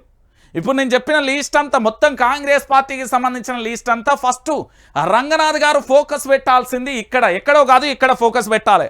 రాష్ట్ర ముఖ్యమంత్రి యనుమల రేవంత్ రెడ్డి గారికి నా యొక్క ఉచిత సలహా. ఇక జనాలకు రోజు ఇస్తావు కదా, నేను నీకు ఇస్తాను ఇవాళ. ఇది వివేక్ గారిదండి, ఇది మన పట్నం గారిదండి, ఇది పొంగులేటి గారిది, దాంతోపాటు వారి తమ్ముడు గారిది, ఆ పక్కనే సంధ్యా కన్వెన్షన్ కూడా ఉంది, దాంతోపాటు ఇక్కడ గుత్తా గారిది, ఇక్కడ మన చంద్ర అన్నది. సో 1 2 3 4 5 ఈ 5గురి ఫస్ట్ తెలుసు. తర్వాత ఇంకో 4 ఇప్పుడు ఇంకా నేను వ్యూ పాయింట్లు అవన్నీ దొరకలే, ఎగ్జాక్ట్గా కావాలి కాబట్టి సమాచారం రాలే కాబట్టి ఆగింది. ఈ 5గురి ఫస్ట్ గూల్ చేసిన తర్వాత అప్పుడు మనం మాట్లాడుకుందాం. ఎవరు శుద్ధిని శుద్ధ పూస, ఎవరు మంచి వాళ్ళు, ఎవరు ఏంటి అనేది అప్పుడు తెలుస్తుంది. అప్పటిదాకా నో కామెంట్స్. నేను చెప్తున్నాను కదా, ఇప్పుడు ఏవి రంగనాథ్ గారికి నేను మామూలు పని అప్పచెప్పలే. మీరు అనుకుంటున్నారేమో మామూలు పని కాదు ఇది. ఒక శాస్త్రవేత్త కంటే ఇస్రో శాస్త్రవేత్త పూర్తి స్థాయిలో వాళ్ళు చంద్రగ్రహం మీద పరిశోధన చేయడానికో అంగారక గ్రహానికి మీద పరిశోధన చేయడానికో అన్ని రకాలుగా వెళ్తారు. కానీ నేను ఇక్కడ పరిశోధన పూర్తి చేసి ఎవిడెన్స్ అన్ని ఇచ్చి అన్ని రకాలుగా కూడా పూర్తిగా కూడా అన్ని విషయాలను మీకు సమకూర్చి ఒక భాషలో ఒక్క మాటలో చెప్పాలంటే అన్నం మొత్తం వండి కలిపి ముద్ద చేసి తినమని చెప్తాను. మీరు వచ్చి దీన్ని గూల్ చేసే పనిలో ఉంటారని నేను ఆశిస్తున్నా. ఎందుకు అని నేనంటే ఇది పొంగులేటి శ్రీనివాసరెడ్డి ఫామ్ హౌస్ హిమాయత్ సాగర్ దగ్గర 10 ఎకరాలు ఉన్నది. అన్నదమ్ముల ఇద్దరు గురించి. దాంతోపాటు ఇంకొక విషయం ఏంది అంటే మీకు ఒక చిన్న సలహా కూడా ఇస్తా రంగనాథ్ గారికి. ఐ రిక్వెస్ట్ సార్, మీరంటే నాకు చాలా అభిమానం. ఎందుకంటే ఒక పేద కుటుంబానికి సంబంధించి వరంగల్ జిల్లా కమిషనర్గా ఉన్నప్పుడు మీరు ఒక కుటుంబానికి సాయం చేసిరు. ఏంది అంటే రేవంత్ రెడ్డి గారి పద్మవ్యూహంలో చిక్కుకొని మరో ఐఏఎస్ ఆఫీసర్ లక్ష్మీలాగా మాత్రం కాకండి. మీకు నేను ఒక నన్ను కొడుకులా భావించండి, ఓ తమ్ముడులా భావించండి, ఓ స్నేహితుడు శ్రేయాభిలాషిగా భావించండి. మీరు మాత్రం రేవంత్ రెడ్డి వ్యూహంలో చిక్కి గతంలో ఐఏఎస్ ఆఫీసర్గా ఉన్న లక్ష్మీ గారు చాలా ఇబ్బంది పడ్డారు. మీరు అట్లా కావద్దని నేను ఆశిస్తా ఉన్నా. దాంతోపాటుగా పూర్తి స్థాయిలో కూడా ఏం జరిగింది ఏం కథ అనేది కూడా చూడాలి. ఒక్కసారి మీరు అందరూ కూడా పూర్తి స్థాయిలో ఈ హైడ్రామా గురించి నేను ఎందుకు చెప్తున్నా అనేది తెలంగాణ ప్రాంత బిడ్డలందరికీ కూడా తెలవాలి. ఎవిడెన్సెస్ అని ఆల్ క్లియర్. ఇగో 1 2 3 4 5 వీళ్ళందరూ బిగ్ షాట్స్. తెలంగాణలో వీళ్ళ పేరు నారా చంద్రబాబు నాయుడు అంటే మీకు తెలియదా? గుత్తా సుఖేందర్ తెలియదా? దాంతోపాటు పొంగులేటి కుటుంబ సభ్యులు సంధ్యా కన్వెన్షన్ తెలియదా? దాంతోపాటు పట్నం తెలియదా? దాంతోపాటు వివేకన్న తెలియదా? ఎవరు తెలియదు మీకు? ఇలా అందరూ తెలుసు. రంగనాథ్ గారు మీకు నోటెడ్ పేర్లు. ఇది చిన్న పోరగా డైపర్ వేసుకునే పోరగాన్ని అడిగినా చెప్తాడు. ఫస్ట్ ఇక్కడ టార్గెట్ పెట్టుర్రి, ఆ తర్వాత మనం మాట్లాడుకుందాం. ఆ తర్వాత వాట్ ఈజ్ వాట్ అనేది మాట్లాడదాం. రైట్. ఇప్పుడు తెలంగాణ రాష్ట్ర ముఖ్యమంత్రి యనుమల రేవంత్ రెడ్డి గారికి అదేవిధంగా ఏవి రంగనాథ్ గారికి వైఆర్టీవీ తరపున జర్నలిస్ట్ రంజిత్ అనబడే నేను పూర్తి స్థాయిలో మీకు పెద్ద బాధ్యత అప్పగించిన. ఇప్పుడు మీరు సామాన్యుడి ఇంటి మీదకో మధ్యతరగతి ఇంటి మీదకో లేకపోతే ఏంది బక్కపేదని ఇంటి మీదకో రియాల్టర్లు బిల్డర్లకు సంబంధించిన ఇండ్ల మీదకి పోయి బుల్డోజర్లు కాదు, మీ బుల్డోజర్లు స్ట్రేట్గా రావాల్సిన ఈ 5 చోట్లకు రావాలి. ఈ 5గురు వ్యక్తులకు సంబంధించిన ఫామ్ హౌస్ల సంగతి ఏందో తాడో పేడో తెలిసిన తర్వాత అప్పుడు రియాలిటీ మనం మాట్లాడుకుందాం. ఎవరు బఫర్ జోన్లో గచ్చిలు, ఎవరు ఎఫ్టీఎల్ జోన్లో గచ్చిలు, ఆ గోడ చల్లకుండా చెర్లపల్లి జైలు కంటే డబల్ నది గోడ పొంగులేటి ఫామ్ హౌస్ దగ్గర. ఇవన్నీ బట్టబయలు చేయాల్సిన బాధ్యత నాది, జర్నలిస్ట్గా నేను చేసిన. ఇప్పుడు ఆఫీసర్గా మీరు బాధ్యతలు నిర్వహిస్తారని ఆశిస్తూ థ్యాంక్ యూ అండి రంగనాథ్ గారు, మీకు ఖచ్చితంగా కూడా మీరు ఈ బాధ్యతలు నిర్వహిస్తారని నేను చెప్తాను. ఇక మన రాజకీయ నాయకులు శుద్ధిని శుద్ధపూస మాటలు మాట్లాడతారు కదా, మీరు రెగ్యులర్గా వింటారు కదా, ఇవన్నీ తెలుసు కదా. ఒక్కసారి మీకు ఆడియోలు కూడా వినబెడతా దా అన్ననే. ఏం అయ్యో ఆగన్నా, జరాగు చెప్పేది చాలా ఉన్నది. ఎక్కడ అయిపోయింది, మనం చేసేటి ఏమో బయటికేమో లంగ పనులు, బయటికి మాత్రం పత్తిత్తులు శుద్ధని శుద్ధపూసను. అక్కడ హిమాసాగర్ దగ్గర అన్న ఫామ్ హౌస్ ఉన్నది, గోడ పెట్టిండు, అసలు ఆడ పర్మిషన్ లేదు, కట్టడాలే లేదు, అది 111 జీవో కిందికి కూడా వస్తుంది. ఇప్పుడు తీసుకొచ్చి ఇక్కడ చెప్తున్న పరిస్థితి కనబడతా. అన్న చెప్పన్న. కార్యక్రమం ద్వారా రూపాయి నుంచి 2 లక్షల రూపాయల వరకు అర్హులైన ప్రతి రైతన్నకి రుణమాఫీ చేస్తామని ఈ ప్రభుత్వం చెప్పి నెల తిరగక ముందే ఒకేసారి ఇప్పటికే సుమారు 19,000 కోట్లు రైతుల ఖాతాలో రుణమాఫీ కింద జమ చేశాం. 12,000 కోట్ల రూపాయలు రాబోయే. ఇగో అన్న ఉత్తమన్న, అయ్యో ఉత్తమన్న రానంటాను. సరే, కొన్ని ఏదైతే సాంకేతిక కారణాల వల్ల రుణమాఫీ జరగలేదో వాళ్ళకి 100% మేము రుణమాఫీ 2 లక్షల రూపాయల వరకు చేస్తామని చెప్పి మరో హామీ ఇస్తాం. Okay right, good, very good. Come on మీ శుద్ధపూస మాటలు. ఇది మీరు విన్నారు కదా, సరే రైట్. ఇది ఎపిసోడ్. ఇక నేను బాజాప్తుగా రైతుల దగ్గరికి పోవాలి. ఇప్పుడు రైతులతో మాట్లాడే పని ఉన్నది నాకు. ఏంది అంటే తెలంగాణ ప్రాంత బిడ్డలు ఇప్పటివరకు బక్క పేదలకు సంబంధించి పేద మధ్యతరగతి కష్టాన్ని చెమట చుక్కగా రక్తపు చుక్కగా మార్చుకొని కట్టిన ఇళ్లను కూల్చివేస్తూ ఉంటే నా పానం తరక్కపోయింది. అందుకే హైడ్రామానా లేకపోతే నిజంగా హైడ్రానా? మున్సిపల్ శాఖ మంత్రిగా ఉన్న ముఖ్యమంత్రి ఎందుకు దాని మీద ఫోకస్ పెట్టిండు? ఇప్పుడు ఆ 5గురికి సంబంధించిన మంత్రుల ఫామ్ హౌస్ల పరిస్థితి ఏంది? రంగనాథ్ గారు ఏం చేయబోతారు? మరో ఐఏఎస్ ఆఫీసర్ లక్ష్మిలా మారబోతారా? నిజంగానే తన బాధ్యతలు నిర్వర్తిస్తారా? Wait and see. ఒకటి. రెండోది ఏం చెప్పినా తెలంగాణకు సంబంధించిన పూర్తి స్థాయిలో కూడా ఆంధ్రప్రదేశ్కు సంబంధించిన పిలగాన్ని తీసుకొచ్చి ఎన్ఎస్యుఐ రాష్ట్ర అధ్యక్షుడిగా ఎట్లా పెడతారు అనేది మరో ప్రశ్న ప్రభుత్వానికి. ఇంకోటి ఏంటంటే ఆది శ్రీనివాస్ గారు తెలంగాణ తల్లి తండ్రి అన్నాడు, దాన్ని నిరూపించాల్సిన బాధ్యత వారి మీదనే పెట్టినా అదైపోయింది. ఇంకో బాధ్యత ఏంటంటే రాజీవ్ గాంధీ విగ్రహం కాదని ఆయన ప్రొఫెసర్ జయశంకర్ సార్ విగ్రహం పెట్టు. ప్రొఫెసర్ జయశంకర్ సార్ విగ్రహాన్ని ఎవరు అడ్డుకుంటలేరు, మరి ఎందుకు పెడతలేవు? తెలంగాణ తల్లి విగ్రహం పెడతలేరు. ఇంకోటి వచ్చిన ఇంకోటి అభిషేక్ మన్స్వింగ్ అనేట ఆయన సెక్స్ ఆరోపణలు ఎదుర్కొంటున్నారు. స్టిల్ నౌ ఆయనను ఎందుకు రాజ్యసభకు తెలంగాణలో మేధావులే లేరా, ఎందుకు పంపిస్తలేవని ఇంకోటి అడిగిన. దాంతోపాటు ఇంకొకటి ఏంటంటే ఆంధ్రప్రదేశ్కు సంబంధించిన నిమ్మగడ్డ ప్రసాద్ జలవనరులకు సంబంధించిన వ్యక్తిని ఎందుకు పెట్టుకున్నావు, తెలంగాణలో చదువుకున్న మేధావులు లేరా అని అడిగింది. ఇది ముఖ్యమంత్రి గారికి ఈరోజు నేను అందించిన అప్డేట్. ఇక మరో విషయం ఏంటంటే ఎక్కడికి వెళ్ళినా, ఏ గడపకి వెళ్ళినా, ఏ వాడకి వెళ్ళినా, ఏ పల్లెకి వెళ్ళినా, ఏ మండలానికి వెళ్ళినా, ఏ మున్సిపల్కి సంబంధించిన అక్కడికి వెళ్ళినా, లేకపోతే ఏ జిల్లాకి వెళ్ళినా, ఏ నియోజకవర్గానికి వెళ్ళినా రంజిత్ అన్న రుణమాఫీ కాలే అన్న, రంజిత్ అన్న రుణమాఫీ కాలే, రంజిత్ అన్న రుణమాఫీ కాలే. మామూలు ఫోన్లు కాదు ఇవి, మామూలు ఫోన్లు కాదన్నా. ఎవ్వరు ఏ ఫోన్ ఎత్తినా వాళ్ళే అన్న ఫోన్ ఎత్తుతానా, మీరు వీడియో తీసి పంపించమని చెప్తున్నా. 9908572666 9908572666కి గిట్లా సెల్ఫీ పెట్టుకొని నాకు రుణమాఫీ కాలే, నాకు గింత ఉన్నదని చెప్పు. రైట్. రైతులను ప్రభుత్వం ఎట్లా మోసం చేసింది, ప్రభుత్వం అసలు మోసం చేయడానికి కారణాలు ఏంటి, ప్రభుత్వం ఏ విధంగా తెలంగాణ ప్రాంత బిడ్డలను మోసం చేస్తుందో వాట్ ఈజ్ వాట్ అనేది నేను ఒక్కసారి మీకు చెప్పే ప్రయత్నం చేస్తాను. ఎందుకు అంటే తెలంగాణ ప్రాంత బిడ్డలందరికీ కూడా తెలవాలి. నిజాలు నిర్భయంగా చెప్తా, బాజాప్తుగా చెప్తా. బతికేది ఎన్ని రోజులైనా మంచిదే, ఉంటాం పోతాం కానీ ఓ తల్లి గర్భకోశం మిగులుతుంది కావచ్చు, కానీ ఎంతోమంది గర్భకోశాన్ని కాపాడే బాధ్యత ఉంటుంది నాది. రైట్. ఇక్కడ మీరు ఒక్కసారి చూడొచ్చు. నేనేమంటున్నా అంటే తెలంగాణ రాష్ట్రానికి సంబంధించిన ప్రజలందరినీ, నా రైతన్నలను రాష్ట్ర ముఖ్యమంత్రి యనుమల రేవంత్ రెడ్డి గారు, దాంతోపాటు ఇంకొకరు ఎవరు తెలంగాణ రాష్ట్రానికి సంబంధించిన వ్యవసాయ శాఖ మంత్రి ఏ విధంగా మోసం చేస్తున్నారు అనే ఒక ఎపిసోడ్లో కొన్ని సాక్ష్యాలను మేము ముందుంచే ప్రయత్నం చేస్తున్నాం. నిజానికి తెలంగాణ ప్రాంత బిడ్డలకు రుణమాఫీ కావాలి అంటే ఎంత రుణమాఫీ కావాలో తెలుసా? అక్షరాలుగా ఎస్ఎల్బికి సంబంధించి చెప్పింది. ఇది నేను చెప్పిన లెక్కలు కాదు, ఈ రాష్ట్రానికి సంబంధించిన చదువుకున్న ప్రతి విద్యార్థికి మేధావికి అందరికీ తెలిసిన విషయమే. ఎస్ఎల్బి ఎంత అడిగింది అంటే 49,500 కోట్లు అయితే తెలంగాణ రాష్ట్రంలో ప్రతి ఇంటిలో ప్రతి గడపలో ప్రతి ఒక్కరికి కూడా రుణమాఫీ జరుగుతుంది అని చెప్పింది. 49,500 కోట్లు బాజాప్తుగా కావాలి అని చెప్పింది. కానీ రాష్ట్ర ప్రభుత్వానికి సంబంధించిన ముఖ్యమంత్రి గారు ఒక సభలో ఏమన్నారంటే 40,000 కోట్లు ఉంటే సరిపోతుంది, 1 సంవత్సరం కడుపు మార్చుకుంటే రుణమాఫీ చేయొచ్చు అని చెప్పారు. ఆ తర్వాత క్యాబినెట్కు సంబంధించి అంటే ఓ కేబినెట్ని ఏర్పాటు చేసి 31,000 కోట్లు అయితే సరిపోతుందని చివరికి దాన్ని ఏం చేసిల్లంటే అసెంబ్లీ సాక్షిగా తెలంగాణ రైతాంగాన్ని ఎట్లా మోసం చేసిల్లంటే దాన్ని 26,000 కోట్లకే ఆడికే కథం చేసింది. ఇక అంతటితో ఆగింది అంటే 17,933 కోట్లకు చివరికి నిన్నటి వరకు రుణమాఫీ జరిగింది.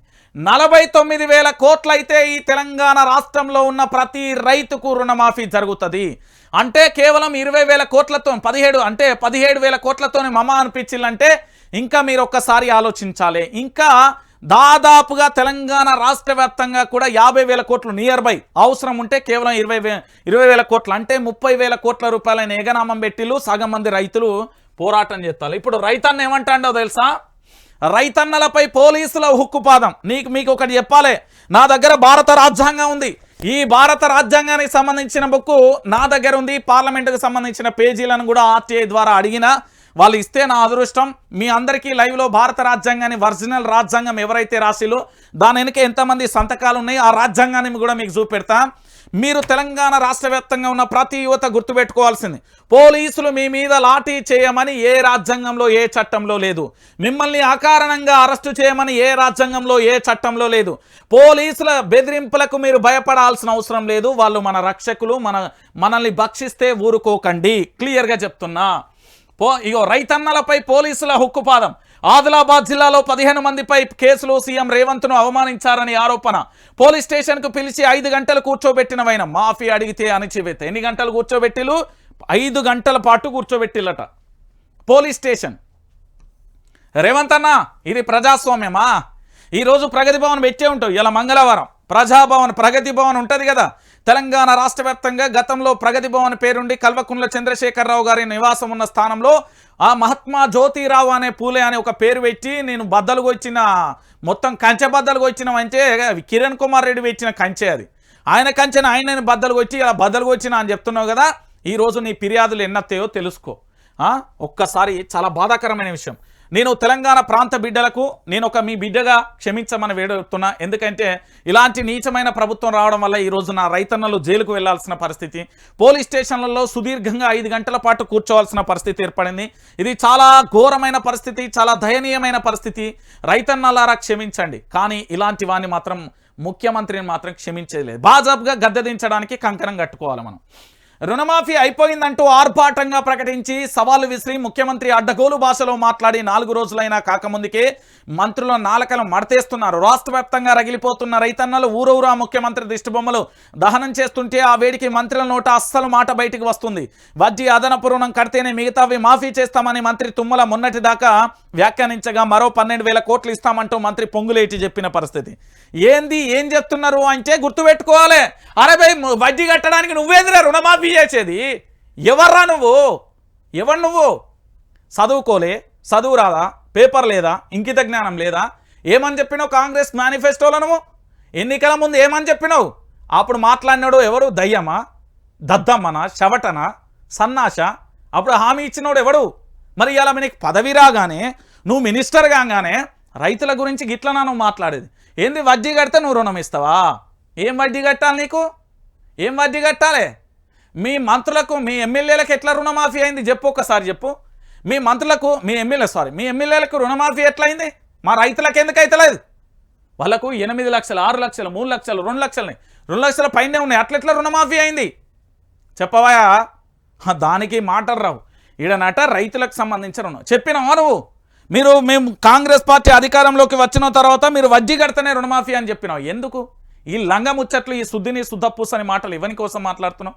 ఈయన మళ్ళీ 12,000 కోట్లు. అరే ఉన్నాయి జయరామ్ ఒకడా అంటే లేని దానికోసం ఏదో ఆగమాగం చెప్తామైంది. కూట్ల రాయి తీయనోడు అంటే ఏట్ల రాయి తీస్తారట వీళ్ళ లుచ్చకోర పన్నులు. కాకపోతే నా రైతులను స్టేషన్ పిలిపించుడే నువ్వు పెద్ద తప్పు చేసినావు. దేశానికి అన్నం పెట్టే రైతన్నైనా, దేశానికి అన్నం పెట్టే రైతన్న తీసుకొచ్చి 5 గంటలు పోలీస్ స్టేషన్లో వస్తావా? మళ్ళీ మైకులు ఇస్తే దేశానికి వెన్నుముక్క రైతులు, జై జవాన్ జై కిసాన్, రైతు లేనిదే రాజ్యం లేదు, ఎద్దు నడవని వ్యవసాయమే లేదు. ఏమి ఈ లత్తకొర ముచ్చట్లు? నిజంగా చెప్తున్నా, నా ఆయన అంటుండే, అరే కాంగ్రెస్ అత్త ఏమవుతుందో తెలుస్తారా, ఆగమవుతారా, ఎందుకురా గిట్లా చేసిరు మీరు అని అంటారు. వీళ్ళ ఇంటికి గుర్రా అయితలేడు. ఈ లంగా కాంగ్రెస్ పార్టీని తెచ్చి మా తెలంగాణ ప్రజలు ఆగమైపోతున్నా మా నాయన తిడుతుండు. ఏం కాంగ్రెస్, ఏం పాలన, ఎవని ఇంట్లకు ఎవని మంట్లకు అంటుండు. ఊళ్ళల్లా ఎట్లా ఎడతాలో తెలుసా, ఎంత అరిగోసపడుతుందో రైతులు తెలుసా అంటారు.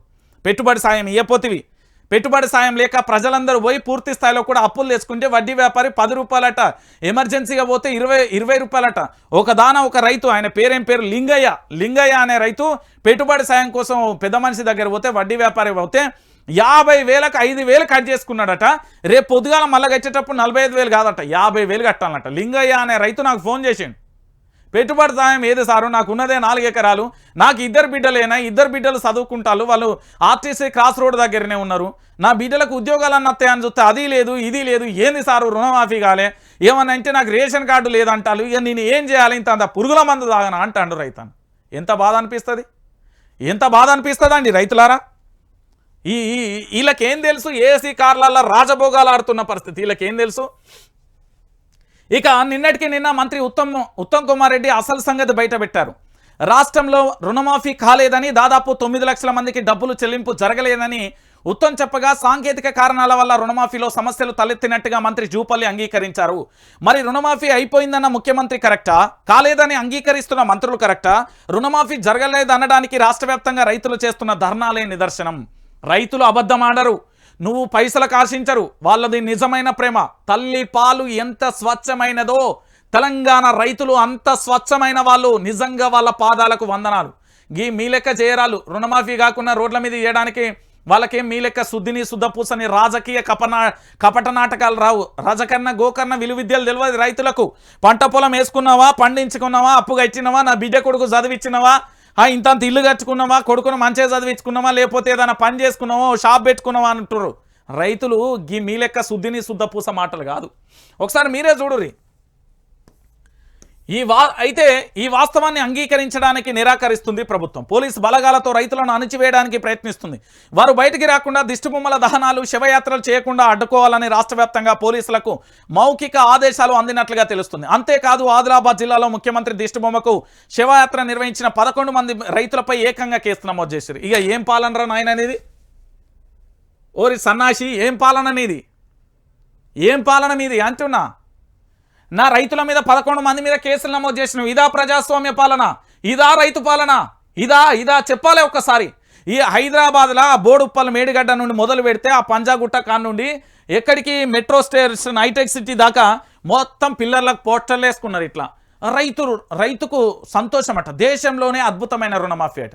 ఎవనికి రుణమాఫీ, ఏం రుణమాఫీ, ఏం చేస్తున్నావు అర్థమవుతుందా? ఏమన్నా పరిపాలన చేస్తున్నావా? ఒక్కసారి చూడు. 11 మంది రైతుల మీద కేసులు నమోదు చేసిన నీ ప్రభుత్వం ప్రజాస్వామ్య పాలన. నేనే అంటున్నా నీ పాలన. రైతుల మీద కేసు పెట్టినాక ఇంకెక్కడిది నీ పాలన? ఎవరింట్లకు, ఎవరి మంట్లకు?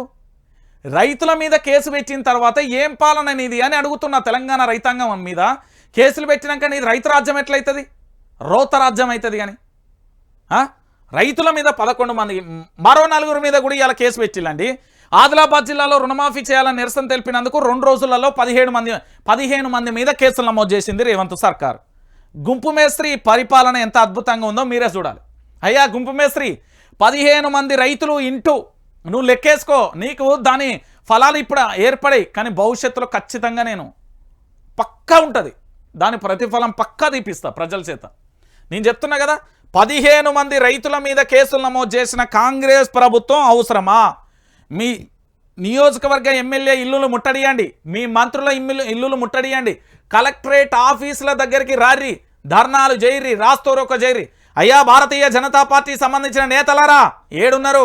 అయ్యా కమ్యూనిస్టు యోధులారా ఏడున్నారు? అయ్యా తెలంగాణ జనసమితి పార్టీ ఏడున్నది? అయ్యా కేపాల్ పార్టీ ఏడున్నది? తెలుగుదేశం పార్టీ ఏడున్నది? జనసేన పార్టీ ఏడున్నది? మీరు అందరూ ధర్నా చేయాలి కదా, ఈ రైతుల పక్షాన నిల్చోవాలి కదా. వాళ్ళకి ఇప్పుడు వెన్నుముక్క లెక్క ఉండాలి కదా, వాళ్ళ దేశానికి వెన్నుముక్క కావచ్చు, ఇప్పుడు వాళ్ళ వెన్నుముక్క ఇరుగుతుంది. ఆదిలాబాద్ జిల్లాకు సంబంధించి 15 మంది రైతుల మీద శవయాత్ర చేసినందుకు ఎఫ్ఐఆర్ నమోదు చేసిరండి. మళ్ళా ప్రజాస్వామ్య పాలన, ప్రజారంజకమైన పాలన, మాది అద్భుతమైన పాలన. ఎవని పాలన, ఎవని కోసం? ఒక్కసారి తెలంగాణ ప్రాంత బిడ్డలందరికీ చెప్పురు. ఇగో ఆదిలాబాద్ జిల్లా తలమడుగు పోలీస్ స్టేషన్ ఎదుట రైతులు, కామారెడ్డి జిల్లా పెద్దరాంపూర్ గ్రామంలోని దక్కన్ గ్రామీణ బ్యాంకు సంబంధించిన ఎదుట ధర్నా చేస్తున్న రైతులు అంటూ కూడా చూడొచ్చు. రుణమాఫీ పూర్తి కాలే, డాటా క్లియర్గా ఉన్న వాళ్ళకే జరిగింది. ఇంకా 9.14 లక్షల మందికి రుణమాఫీ కావాలి. వడ్డీ చెల్లిస్తేనే 2 లక్షల రుణమాఫీ. మాఫీ కాని వారు దరఖాస్తు చేసుకోవాలి. మంత్రి ఉత్తమ్ కుమార్ రెడ్డి స్పష్టీకరణ. రైతులకు డూప్లికేట్ ఖాతాలు, వాటిని పరిశీలించాల్సి ఉన్నది జూపల్లి అంటూ కూడా చెప్పొచ్చు. ఇక దానితో పాటుగా దళిత బిడ్డ సుమన్ రైతే ప్రభుత్వ ఉద్యోగి కాదన్న వ్యవసాయ శాఖ. నమస్తే తెలంగాణ కథనంపై ప్రభుత్వం ఆరా అంటూ కూడా ప్రధాన అంశానికి సంబంధించి కూడా హైలైట్ చేస్తుంది. నివేదిక కోరిన వ్యవసాయ శాఖ కమిషనర్ దళిత రైతుకు త్వరలో రుణమాఫీ వర్తింపు. మంత్రులు ఇలాకా రైతుల దోక. ఏంది సీతక్క, ఏంది 150 మంది రైతులలో 32 మందికే రుణమాఫీ. సర్కారు నిబంధనలతో రైతులకు నష్టం. పొన్నం దాంతోపాటు 35 మంది రైతులకు కానీ రుణమాఫీ. కేవలం సర్కార్ తీరుపై అన్నదాతల ఆగ్రహం. గొల్లుమంటున్న గొల్లకుంట, పంచుతుల్లపల్లిలో పావుల వంతే. ఇక స్పీకర్ పెళ్లిమడుగు. ఇక మాఫీ మళ్ళీ అడుగు. గ్రామంలో 70% మందికి రుణమాఫీ దూరం. 553 మందిలో 200 మందికి. ఏంది అంటే వీళ్ళ సొంత గ్రామాలలో, సీతక్క సొంత గ్రామం కావచ్చు, పొన్నం గారి సొంత గ్రామం కావచ్చు, స్పీకర్ గారి సొంత గ్రామంలో కేవలం ఎంత అంటే సీతక్క గారి సొంత గ్రామంలో 155 మందిలో 32 మందికే రుణమాఫీ అయిందట. దాంతోపాటు గొల్లకుంటకు సంబంధించి పొన్నమన్న సొంత గ్రామంలో 35 మందికి రైతులకు రుణమాఫీ కాలేదట. ఇక స్పీకర్ గారి గ్రామంలో 553 మందిలో 200 మందికే రుణమాఫీ అయిందట. ఒక్కసారి ఆలోచించాలి. ఇక దాంతోపాటుగా స్పీకర్కి అయితే మాఫీ అయింది. ఇది రేవంత్ అన్న శభాష్ అన్న, నీలాంటోడు ముఖ్యమంత్రిగా ఎందుకున్నాడో ఇప్పుడు తెలంగాణ ప్రాంత బిడ్డలు తెలుసుకుంటారు. నువ్వు మరో వైఎస్ రాజశేఖర రెడ్డిలా పరిపాలన కాదు, మరో ఎవరు నీకు చెప్పాలన్నా, మరో నిజాం ప్రభు తాత ముత్తాత లెక్క చేస్తున్నావు నువ్వు పరిపాలన. ఇక చూడు, స్పీకర్ గారికి రుణమాఫీ అండి. 1.5 లక్షలు రుణమాఫీ చేసిన ప్రభుత్వం. వికారాబాద్ జిల్లాలో 80,000 మందికి టోపీ. అధికారుల చుట్టూ తిరిగిన ఫలితం శూన్యం. అన్యాయంపై మండిపడుతున్న అన్నదాతలు. సర్కార్కు మాఫీ మొత్తం తిరిగి ఇవ్వాలని స్పీకర్ నిర్ణయం. అర్థమైందా? స్పీకర్ గారికి 1.5 లక్షల రుణమాఫీ జరిగింది. సర్కారు మాఫీ మొత్తాన్ని తిరిగి ఇవ్వాలని స్పీకర్ నిర్ణయం తీసుకున్నావా? వాహ్, ఏమి నాటకాలరా నాయన. మీ అంతా కమల్ హాసన్ నటులు అయితే నాకు తెలిసి దేశంలో ఎక్కడా లేరు. ఎందుకు నేను ఈ విషయాన్ని చెప్తున్నానో తెలుసా? స్పీకర్ గారికి రుణమాఫీ అవుతుంది, కానీ ఇదే వికారాబాద్ జిల్లాకు సంబంధించిన 80,000 మంది రైతులకైతే టోపీ పడుతుంది. వాళ్ళకెందుకు రుణమాఫీ కాదు? ఎందుకు కాదు? డైరెక్ట్ క్వశ్చన్ అండి. ఎందుకు రుణమాఫీ కాదు చెప్పమను. నేను చెప్తున్నా కదా, తెలంగాణ రాష్ట్ర వ్యాప్తంగా రైతులకు సంబంధించి 80,000 మందికి రాదు. స్పీకర్ గారట మళ్ళీ వాళ్ళ యొక్క సహృదయంతో రుణమాఫీని తిరిగి వెనక్కి ఇవ్వాలన్నట. అబ్బా వారవ్వా, ఎట్లున్నది అంటే ఈ కథ చెప్పాలంటే పాపం చేసిన వచ్చి పుణ్యం అన్నట్టుగా ఇక అది వేరే ఉంటుంది లెక్క. ఇక చూడు, స్పీకర్ గారికి రుణమాఫీ అయింది. ఇక దళితుడికి ఇయ్యలే. మేము ఓట్లు వేసిన రుణమాఫీ చేసిండ్రు. మేము ఓట్లు వేసిన వాళ్ళకు కూడా రుణమాఫీ చేసిండు. మాకు మాత్రం అన్యాయమా? ఇదేం ప్రభుత్వం, ఇదేం పాలన? రైతు బాలయ్య ఆగ్రహం. ఓట్లు వేయనోళ్లకు రుణమాఫీ చేసిండట, మేము ఓట్లు వేసిన వాళ్ళకు మాత్రం రుణమాఫీ చేయలేదట. ఓటు వేసిన వాళ్ళకు రుణమాఫీ చేసిండు. మరి మేమేం తప్పు చేసినాం? మేము కాంగ్రెస్ పార్టీకి సంబంధించిన కార్యకర్తలం. కాంగ్రెస్ పార్టీ కార్యకర్తలకు సంబంధించి చాలామందికి కూడా రుణమాఫీ కాలే. చాలామందికి రుణమాఫీ కాలే. చాలామంది కాల్ చేస్తున్నారు, అన్నా ప్లీజ్ అన్నా మార్నింగ్ న్యూస్లో మా గురించి చెప్పంటే నేను అన్నా, అయ్యా నేను ఉన్నదే మీకోసం నాయన, మీకోసమే ఉంటా అని చెప్పిన. నాకు పార్టీలతో సంబంధం లేదు, నేను ఎప్పుడు విపక్షం, అప్పుడు ఇప్పుడు ఎప్పుడు విపక్షం, ప్రజల పక్షం అని చెప్పిన. ఆయన సంతృప్తి ఏంది నేను చెప్తున్నా కదా. ఇక ఇది ఇంకొకటి అయితే మీరు ఇంకొక అంశాన్ని చూడాలి. ఇంకొక అంశాన్ని కూడా ఇక్కడ చూడాలి. ఎట్లా? ఇగో ఏంది అంటే నిన్న తెలంగాణ రాష్ట్ర వ్యాప్తంగా కూడా మీ అందరికీ తెలుసు కదా, ఒక్కసారి చూద్దాం. రుణమాఫీ కాలే. రైతు రుణమాఫీపై కాంగ్రెస్ సర్కార్ షాకింగ్ విషయం చెప్పింది. మొన్ననే ముగిసిందన్న రుణమాఫీ వ్యవహారం ఇంకా ఉంటుందంటూ తాజా మంత్రుల ప్రకటన. మొదట 17,000 కోట్లతో సర్కార్ ముగించింది. ఇప్పుడు 12,000 కోట్లు బాకీ ఉన్నట్లుగా చెప్పడం విమర్శలకు తావిస్తుంది. మరో ఆగస్టు 15 నాటికి రుణమాఫీ చేసి తీర్తామంటూ దేవులపై ఓట్లు వేసి మరీ ఓట్లు వేయించుకున్న కాంగ్రెస్ పార్టీ సగం మందికి కూడా చేయకపోవడాన్ని రైతులు తీవ్రంగా వ్యతిరేకిస్తున్నారు. ఒకవైపు అందరికీ రుణమాఫీ అయిపోయిందంటూ సీఎం రేవంత్ రెడ్డి చేసే ప్రకటనలు, ఇంకోవైపు సంపూర్ణ రుణమాఫీ కాలేదని స్పష్టమైన ప్రకటనలు చేసే మంత్రులు. ఇంతకు ప్రభుత్వంలో ఈ కన్ఫ్యూజన్ దేనికి? రుణమాఫీపై పూటకో మాట ఆంతర్యం ఏంటి? ఆగస్టు 15 పూర్తయిందన్న సీఎం రేవంత్, ఆ తర్వాత అదే మాట చెప్పిన కాంగ్రెస్ లీడర్లు, సడన్గా మాట మార్చిన రాష్ట్ర మంత్రులు, రుణమాఫీ ఇంకా పూర్తి కాలేదన్న మినిస్టర్లు, ఇంకా 12,000 కోట్లు చెల్లించాల్సి ఉందన్న పొంగులేటి, సాంకేతిక కారణాలతో ఆగిందన్న ఉత్తమ్ వివరణ, టెక్నికల్ ఇష్యూలతో ఆగిందని 5,000 కోట్లేనని చెప్పడం, ఈ నెల 15న సీఎం చెప్పిన మాట. తాజాగా మంత్రుల ప్రకటనపై అనేక అనుమానాలు. రైతులు రోడ్లెక్కుతూనే ప్రకటన చేశారు. రుణమాఫీపై రాహుల్ ఖర్గేకు లేఖ రాసిన కేటీఆర్ ఢిల్లీ నుంచి మందలింపు రావడంతోనే తాజా ప్రకటన. 13,000 కోట్లను ఏం చేద్దాం? నేను ఇవాళ ఒక లేఖ రాస్తాను, మర్చిపోయాను చెప్పాలనుకున్నా. ఇవాళ రాహుల్ గాంధీ గారికి, మీ ఏఐసిసి అధ్యక్షుడు మల్లికార్జున్ ఖర్గే గారికి, సోనియా గాంధీ గారికి మరొక 2-3 గంటలలో ఒక లేఖ రాస్తున్నా. తెలంగాణలోని ఫామ్ హౌస్లోను కూల్చివేయాలి, అవన్నీ బఫర్ జోన్లలో, దాంతోపాటు FTLలో ఉన్నాయి. మరి ఇక్కడ సామాన్యులు, మధ్యతరగతి పేద ప్రజలకు సంబంధించిన ఎవిడెన్స్ కూడా వస్తుంది. వాళ్ళు వచ్చిన తర్వాత దాన్ని జత చేసి ఇవన్నీ రాసి పంపిస్తా. మీరు తెలంగాణలో హైడ్రా పెట్టిలు కదా, అంత హైడ్రామా అని నేను నిరూపిస్తా, పక్కా నిరూపిస్తా. నేను చెప్తున్నా కదా. ఇక చూడుర్రి, రుణమాఫీపై ఫిర్యాదుల వెలువ, ఆధారాలతో సహా హరీష్కు పంపుతున్న రైతులు. రాష్ట్ర వ్యాప్తంగా పలు జిల్లాల నుంచి వినతులు. దివ్యాంగుల రుణమాఫీపై దృష్టి పెట్టాలన్న ఓ నెటిజన్ ట్వీట్. రైతుల అక్రమాస్తులపై హరీష్ రావు ఫైర్. రుణమాఫీ కాలేదన్న రైతులకు అరెస్టు చేస్తారా? ఎద్దు ఏడ్చిన వ్యవసాయం, రైతు ఏడ్చిన రాజ్యం బాగుపడదు. అన్నదాతకు భరోసా కల్పించాలని హరీష్ రావు డిమాండ్. దాంతోపాటుగా ఇంకొక అంశం, నేను ఒక మాట చెప్తున్నా కదా, సీఎం దిష్టిబొమ్మ కానీ ఇతరత్ర 15 మంది మీద కేసులు పెడితే ఎందుకు నీ ప్రభుత్వం? రైతులకు భరోసాగా ఉండాల్సిన ప్రభుత్వం రైతులనే హేళన చేస్తే ఎట్లా? రైతులకు భరోసాగా ఉండాల్సిన ప్రభుత్వం రైతులనే అవహేళన చేసి వాళ్ళ మీద అక్రమ కేసులు బనాయిస్తే ఎవరికి సంకేతం ఈ ప్రభుత్వం? ఎవరి వల్ల ఈ ప్రభుత్వం దేనికోసం అనేది తెలంగాణ యావత్తు సమాజం కూడా ఆలోచించాలి. సిగ్గుపోతుంది నా తెలంగాణది. నా తెలంగాణ రైతాంగానికి సంబంధించి గతంలో ముఖ్యమంత్రి గారు 35 లక్షల మంది రుణమాఫీ చేసిండు. 2014లో కల్వకుంట్ల చంద్రశేఖరరావు గారు.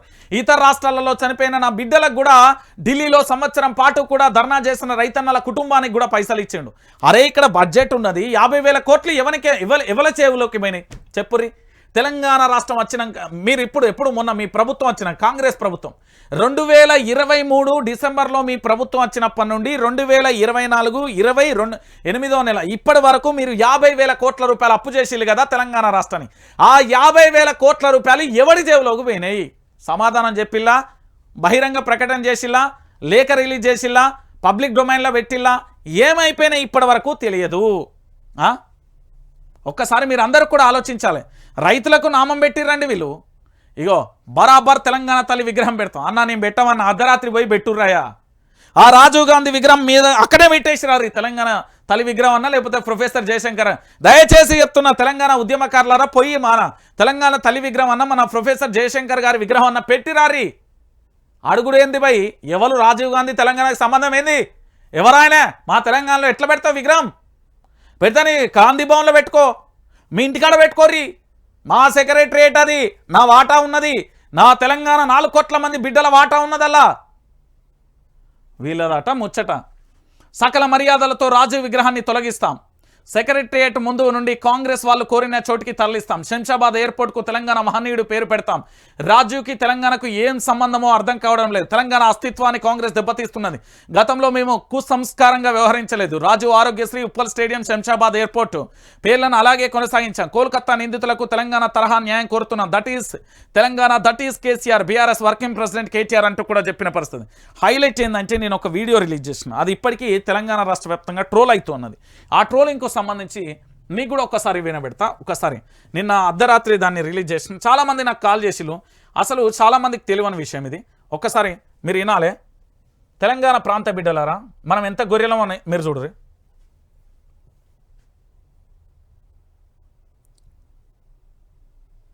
ఒక్కసారి మీరు ఆగుర్రి, నేను వినబెడతా ఇప్పుడు. ఇది మనం తెలంగాణ బిడ్డల ఎంత చైతన్యవంతులం, అక్కడ ఉన్న వాళ్ళు ఎట్లా ఉన్నారు అని అసలు ఇగో వినుర్రి. అభివృద్ధి చెందుతున్న దేశం అన్నా, ఒకసారి వినాలి ఇది అన్నా. భారతదేశం అభివృద్ధి చెందుతున్న దేశం అన్నా, నిజమే. భారతదేశం అభివృద్ధి చెందుతున్న దేశం ఎంతలానో ఒక్క మాటలో చెప్పాలా? మొన్న జరిగిన కోల్కతా సంఘటన ఉదాహరణ.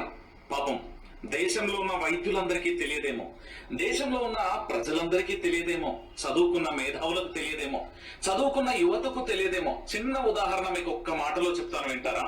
బెంగాల్ ముఖ్యమంత్రి ఎవరు? మమతా బెనర్జీ. బెంగాల్ హోంమంత్రి ఎవరు? మమతా బెనర్జీ. బెంగాల్ కు సంబంధించి వైద్య మంత్రి ఎవరు? మమతా బెనర్జీ. మరి తానే కొవ్వొత్తులతోని రోడ్డుపై ర్యాలీ చేస్తుందంటే మనం ఎంత గొర్రెలం, ఎంత ఎర్రి పుష్పాలం. ఇది నేనే వీడియో నిన్న రిలీజ్ చేసిన, బాజాతో చెప్తున్నా కదా. ఎందుకు అంటే బెంగాల్కు సంబంధించిన ఘటన చూసిన తర్వాత నిజమే కదా, బెంగాల్ ముఖ్యమంత్రి ఎవరు? మమతా బెనర్జీ. బెంగాల్ హోంమంత్రి ఎవరు? మమతా బెనర్జీ. బెంగాల్ వైద్య మంత్రి ఎవరు? మమతా బెనర్జీ. మమతా బెనర్జీయే కొవ్వొత్తులతోని ర్యాలీతో నిరసన చేసి కార్యక్రమాలలో పాల్గొంటున్నది అంటే నిజంగా మనం ప్రజలం ఎంత గొర్రెలం, ఎంత ఎర్రి పుష్పాలం అనేది అక్కడ అర్థమైపోయింది. అరే ఒక రాష్ట్రానికి ముఖ్యమంత్రి ఏంటి, ఎన్కౌంటర్ చేయవచ్చు, మా ముఖ్యమంత్రి చేయలేడా? అరెస్టు చేయొచ్చు. వైద్య మంత్రికి మంత్రిగా ఉండి, హోంమంత్రి శాంతి భద్రతల విషయంలో ఉండి, రాష్ట్ర ముఖ్యమంత్రిగా ఉండి తానే ధర్నా చేస్తూ ఉన్నది అంటే ఇది చాలా బాధాకరమైన విషయం, చాలా ఘోరం. ఎందుకంటే నిన్న తెలంగాణ తరహాలో చేయాలని అయితే దాని వెనుక కొన్ని డ్రగ్స్ మాఫియా కూడా ఉంది అనే ఆరోపణలు ఉన్నాయి. తాను పోరాటం చేసింది 2 సంవత్సరాలుగా చేస్తున్నది అనేది కొన్ని కొత్త కోణాలు అయితే బయటకు వస్తున్నాయి. వాస్తవాలు ఏంది అనేది దర్యాప్తు సంస్థలు అయితే చెప్తాయి. చూడాలి, వేచి చూడాలి. ఎందుకు అంటే కీలక మలుపు అయితే తిరిగింది. నిందితుడికి సంబంధించి డిటెక్టర్ టెస్ట్కి అయితే సిబిఐ కోర్టు అయితే అనుమతించింది. దానికి సంబంధించి చూడొచ్చు. ఇగో నేను చెప్పలే, అబ్బా దొరికినో బిడ్డ. ఇగో హిమాయత్ సాగర్ ఇదంతా వివేక్ ఫామ్ హౌస్కు సంబంధించి. ఇక చూడరు, మంత్రి పొంగులేటి ఫామ్ హౌస్ కూల్చేస్తారా, హైడ్రా చర్యలపై సర్వత్రా ఉత్కంఠ. నేను చెప్పలే, ఇగో ఇగో ఇదే. ఇక షెర్వేడు ఉన్నది, ఈడున్నది. ఇదంతా ఏంది బఫర్ జోన్, ఇదంతా FTL. దీంట్లో తోటలు ఎట్లా పెడతారు, ఫామ్ హౌస్లు ఎట్లా కడతారు ఒకసారి మనకు చెప్పాలి.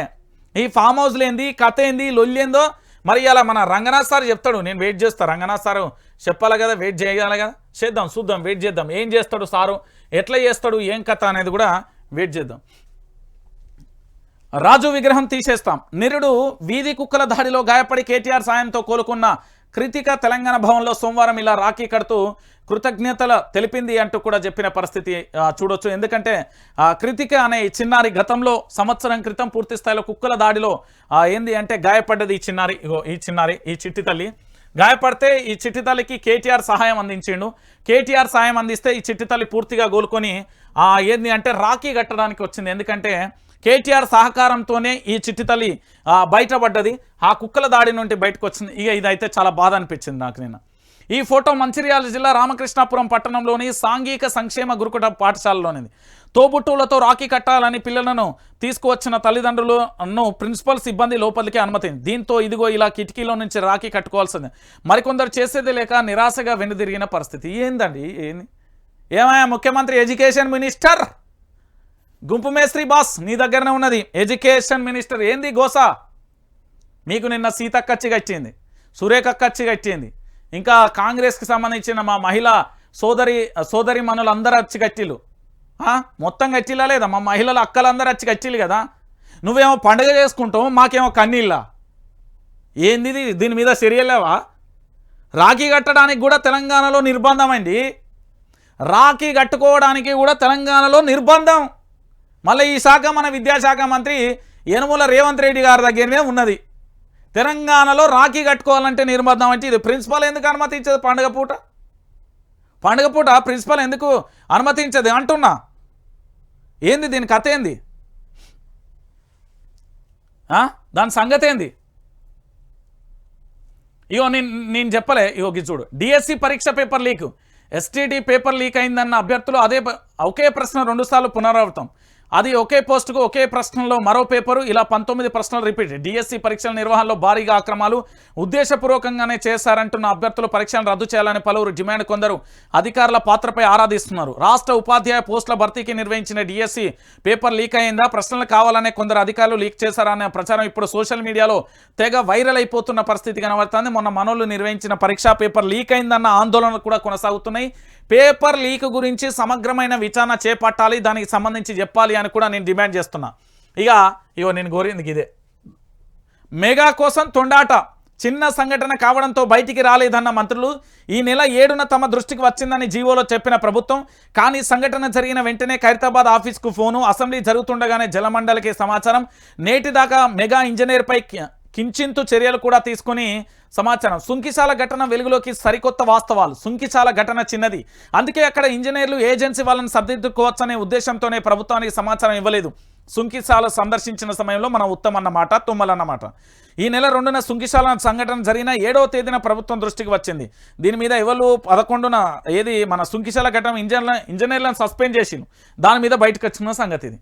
ఇక చెప్పురు, ఇక తెలంగాణలో మెగా మీద ఎందుకు తీసుకోవడం అంటే కొడంగల్లో ప్రాజెక్టు జరుగుతుంది, ఆ ప్రాజెక్టుకు సంబంధించి అన్నీ కూడా మన మెగా సంస్థకే అప్పచెప్పిండు, దాని గురించే జరుగుతున్న పరిస్థితి అయితే కనబడుతుంది. సో దానికి సంబంధించి కూడా మనం చూస్తున్న పరిస్థితి కనబడుతుంది. ఇక ఇంకొకటి ఏంటంటే తెలంగాణ ప్రాంత బిడ్డలందరికీ కూడా తెలవాల్సింది ఏడవైంది అది free bus free bus free bus free bus అందరం మాట్లాడుకుంటున్నాం కదా. ఆ ఫ్రీ బస్సు సంగతి ఒక్కసారి నేను తెచ్చిన. ఇక చూడుర్రి, ఇగో డొక్కు ఆర్టీసీ భద్రత డొల్లా, ప్రయాణికులకు రక్షణ గాలికి. ప్రస్తుత బస్సులలో 60% పైగా డొక్కు బస్సులే. మహాలక్ష్మి పథకం కింద తర్వాత పెరిగిన రద్దీ, డిమాండ్కు తగ్గ బస్సులు కరువు, పనిభారంతో సిబ్బందికి అనారోగ్యం, డ్రైవర్లకు కౌన్సిలింగ్లు, కండక్టర్లకు టార్గెట్లు, హామీలను విస్మరించిన సీఎం రేవంత్ రెడ్డి, ఇష్టారాజ్యంగా డ్యూటీలు, 200 కోట్ల బాండ్ల బకాయిలు, ప్రైవేటు వాహనాలపై మాత్రం భారీగా జరిమానాలు అంటూ కూడా చూడొచ్చు. మీ ఫ్రీ బస్ అండి. రాష్ట్ర వ్యాప్తంగా ఆర్టీసీ ఆధ్వర్యంలో 10,460 బస్సులు ఉండగా వీటిలో 60% పైగా బస్సులు ఏంది అంటే కండిషన్లు దాటి ఎప్పుడు ఏ సమస్య ఆగిపోతున్నదో తెలియని పరిస్థితి. దాంతోపాటుగా పూర్తి స్థాయిలో మహాలక్ష్మి పథకం పెట్టిన తర్వాత దీంట్లో సామర్థ్యం 50% వరకు ఉంటుంది, దాన్ని పెంచిన పరిస్థితి అయితే కనబడుతుంది. ఎక్స్ప్రెస్ బస్సులలో పూర్తి స్థాయిలో 80 నుండి 100 మంది ప్రయాణించవచ్చు. మొత్తం ఏంది అంటే బస్సులు ఆగం తుక్కు అయిపోతున్నాయి. మీకు చూపెట్టలే కదా, ఈ తుక్కు చూపెడతారు. తెలంగాణ ప్రాంత బిడ్డలందరికీ తుక్కు బస్సుల కథ ఏందో మీకు తెలవాలి. ఎందుకు అంటే రాష్ట్ర వ్యాప్తంగా ఏం జరుగుతున్నది, ఎట్లున్నది పరిస్థితి అనేది ఒక్కసారి మీ అందరికీ కూడా చూపెడితే నూరి 1 మినిట్. తెలంగాణ ప్రాంత బిడ్డలారా ఒక్కసారి చూడుర్రి. ఇగో వచ్చింది. ఇగో ఇది బస్సు సామాన్ అంతా ఎక్కడికక్కడ ఊసిపోయిన పరిస్థితి కనబడితే ఒక్కసారి ఆడ పిల్లగాళ్ళు ఎంత జోగి ఎత్తున్నారు చూడుర్రి. ఆయన నవ్వుతున్నారు.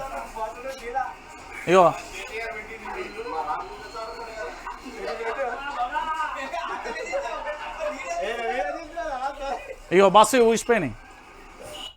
అదేంది కింద అంటారు కదా పట్టీలని, అవి ఊసిపోయిన పరిస్థితి. ఇది మన రేవంత్ అన్న సర్కార్లో అద్భుతంగా కూడా పూర్తి స్థాయిలో జరుగుతున్న యొక్క మన పరిపాలన అంటాను. నేనేమంటున్నా అంటే తెలంగాణ ప్రాంత బిడ్డలందరికీ చెప్తున్నా, ఒకటే మాట చెప్తున్నా అన్న, వైఆర్టీవీ తెలుగు న్యూస్ ఛానల్ దాదాపుగా మీరందరూ దయచేసి సబ్స్క్రైబ్ చేయర్రి. తెలంగాణ రాష్ట్ర వ్యాప్తంగా కూడా నేను మీకోసమే ఉన్నా, మీకోసమే పనిచేస్తున్నా. దాదాపు రాష్ట్ర వ్యాప్తంగా జరిగే ప్రతి సంఘటన కూడా మీకు తెలియజేసే ప్రయత్నం అయితే చేస్తున్నా. ఒక అంశాన్ని మీకు చివరిగా కాదు మళ్ళీ రిపీట్ చేస్తా ఉన్నా. తెలంగాణ ప్రాంత బిడ్డలారా మీ అందరికీ కూడా తెలవాల్సిన విషయం ఏంది అంటే ఇగో ఇది ఇక్కడ కనబడుతున్నదా, వైఆర్టీవీ తెలుగు న్యూస్ ఛానల్కి సంబంధించి ఇక్కడ సబ్స్క్రైబ్ చేసుకోండి. ఇక్కడ ఖచ్చితంగా లైక్ చేయండి. ఇక్కడ బెల్ బటన్ ఉంటుంది, బెల్ బటన్ ఖచ్చితంగా కూడా క్లిక్ చేసుకోండి. ప్రతి నోటిఫికేషన్ కూడా మీకు వస్తుంది. మీరు ఖచ్చితంగా కూడా సబ్స్క్రైబ్ చేసి తెలంగాణ రాష్ట్ర వ్యాప్తంగా కూడా బలం చేకూర్చండి. అందరికీ చెప్పండి, తెలంగాణలో ఏకైక ఛానల్ ప్రజల పక్షాన నిరంతరం పోరాటం చేసేది వైఆర్టీవీ ఒకటే. మన మీద కుట్రలు జరిగినాయి, కుతంత్రాలు జరిగినాయి, కేసులు అయినాయి, ఎఫ్ఐఆర్లు అయినాయి, విచారణలు అయినాయి, ఆర్థిక మానసిక మెంటల్గా అంతా టార్చర్ పెట్టిలు. అయినా తెలంగాణ ప్రాంత బిడ్డ కోసం, తెలంగాణ ప్రాంత ప్రజల కోసం ఆనాడు తెలంగాణ ఉద్యమంలో చావు బతుకుల నుండి జర్నలిజంకి వచ్చిన తర్వాత పూర్తి స్థాయిలో ప్రజల పక్షాన నుంచి నేను 10 సంవత్సరాల నుండి పోరాటం చేస్తూనే ఉన్నా, ఇప్పుడు పోరాటం చేస్తూనే ఉన్నా. నిరంతరం ప్రజల పక్షం, ఎప్పుడు విపక్షం, ప్రజల పక్షమే నా ఎజెండా. మళ్ళీ క్లారిటీగా చెప్తున్నా. ప్రతి ఒక్కరు ఇక్కడ సబ్స్క్రైబ్ చేయండి అన్న, లైక్ చేయండి, బెల్ బటన్ ఉంటుంది. ఇగో ఇక్కడ సబ్స్క్రైబ్ చేయండి. ఒక 1 మిలియన్ అంటే 10 లక్షల మంది వరకు కూడా ఈ వీడియో షేర్ చేయండి. ప్రతి ఒక్కరికి కూడా చెప్పండి, వాస్తవాలను తెలియజేసే ప్రయత్నం అయితే చేద్దాం. పూర్తిగా కూడా ప్రతి ఒక్కరికి కూడా ఈ వీడియోను షేర్ చేసే పని చేయండి.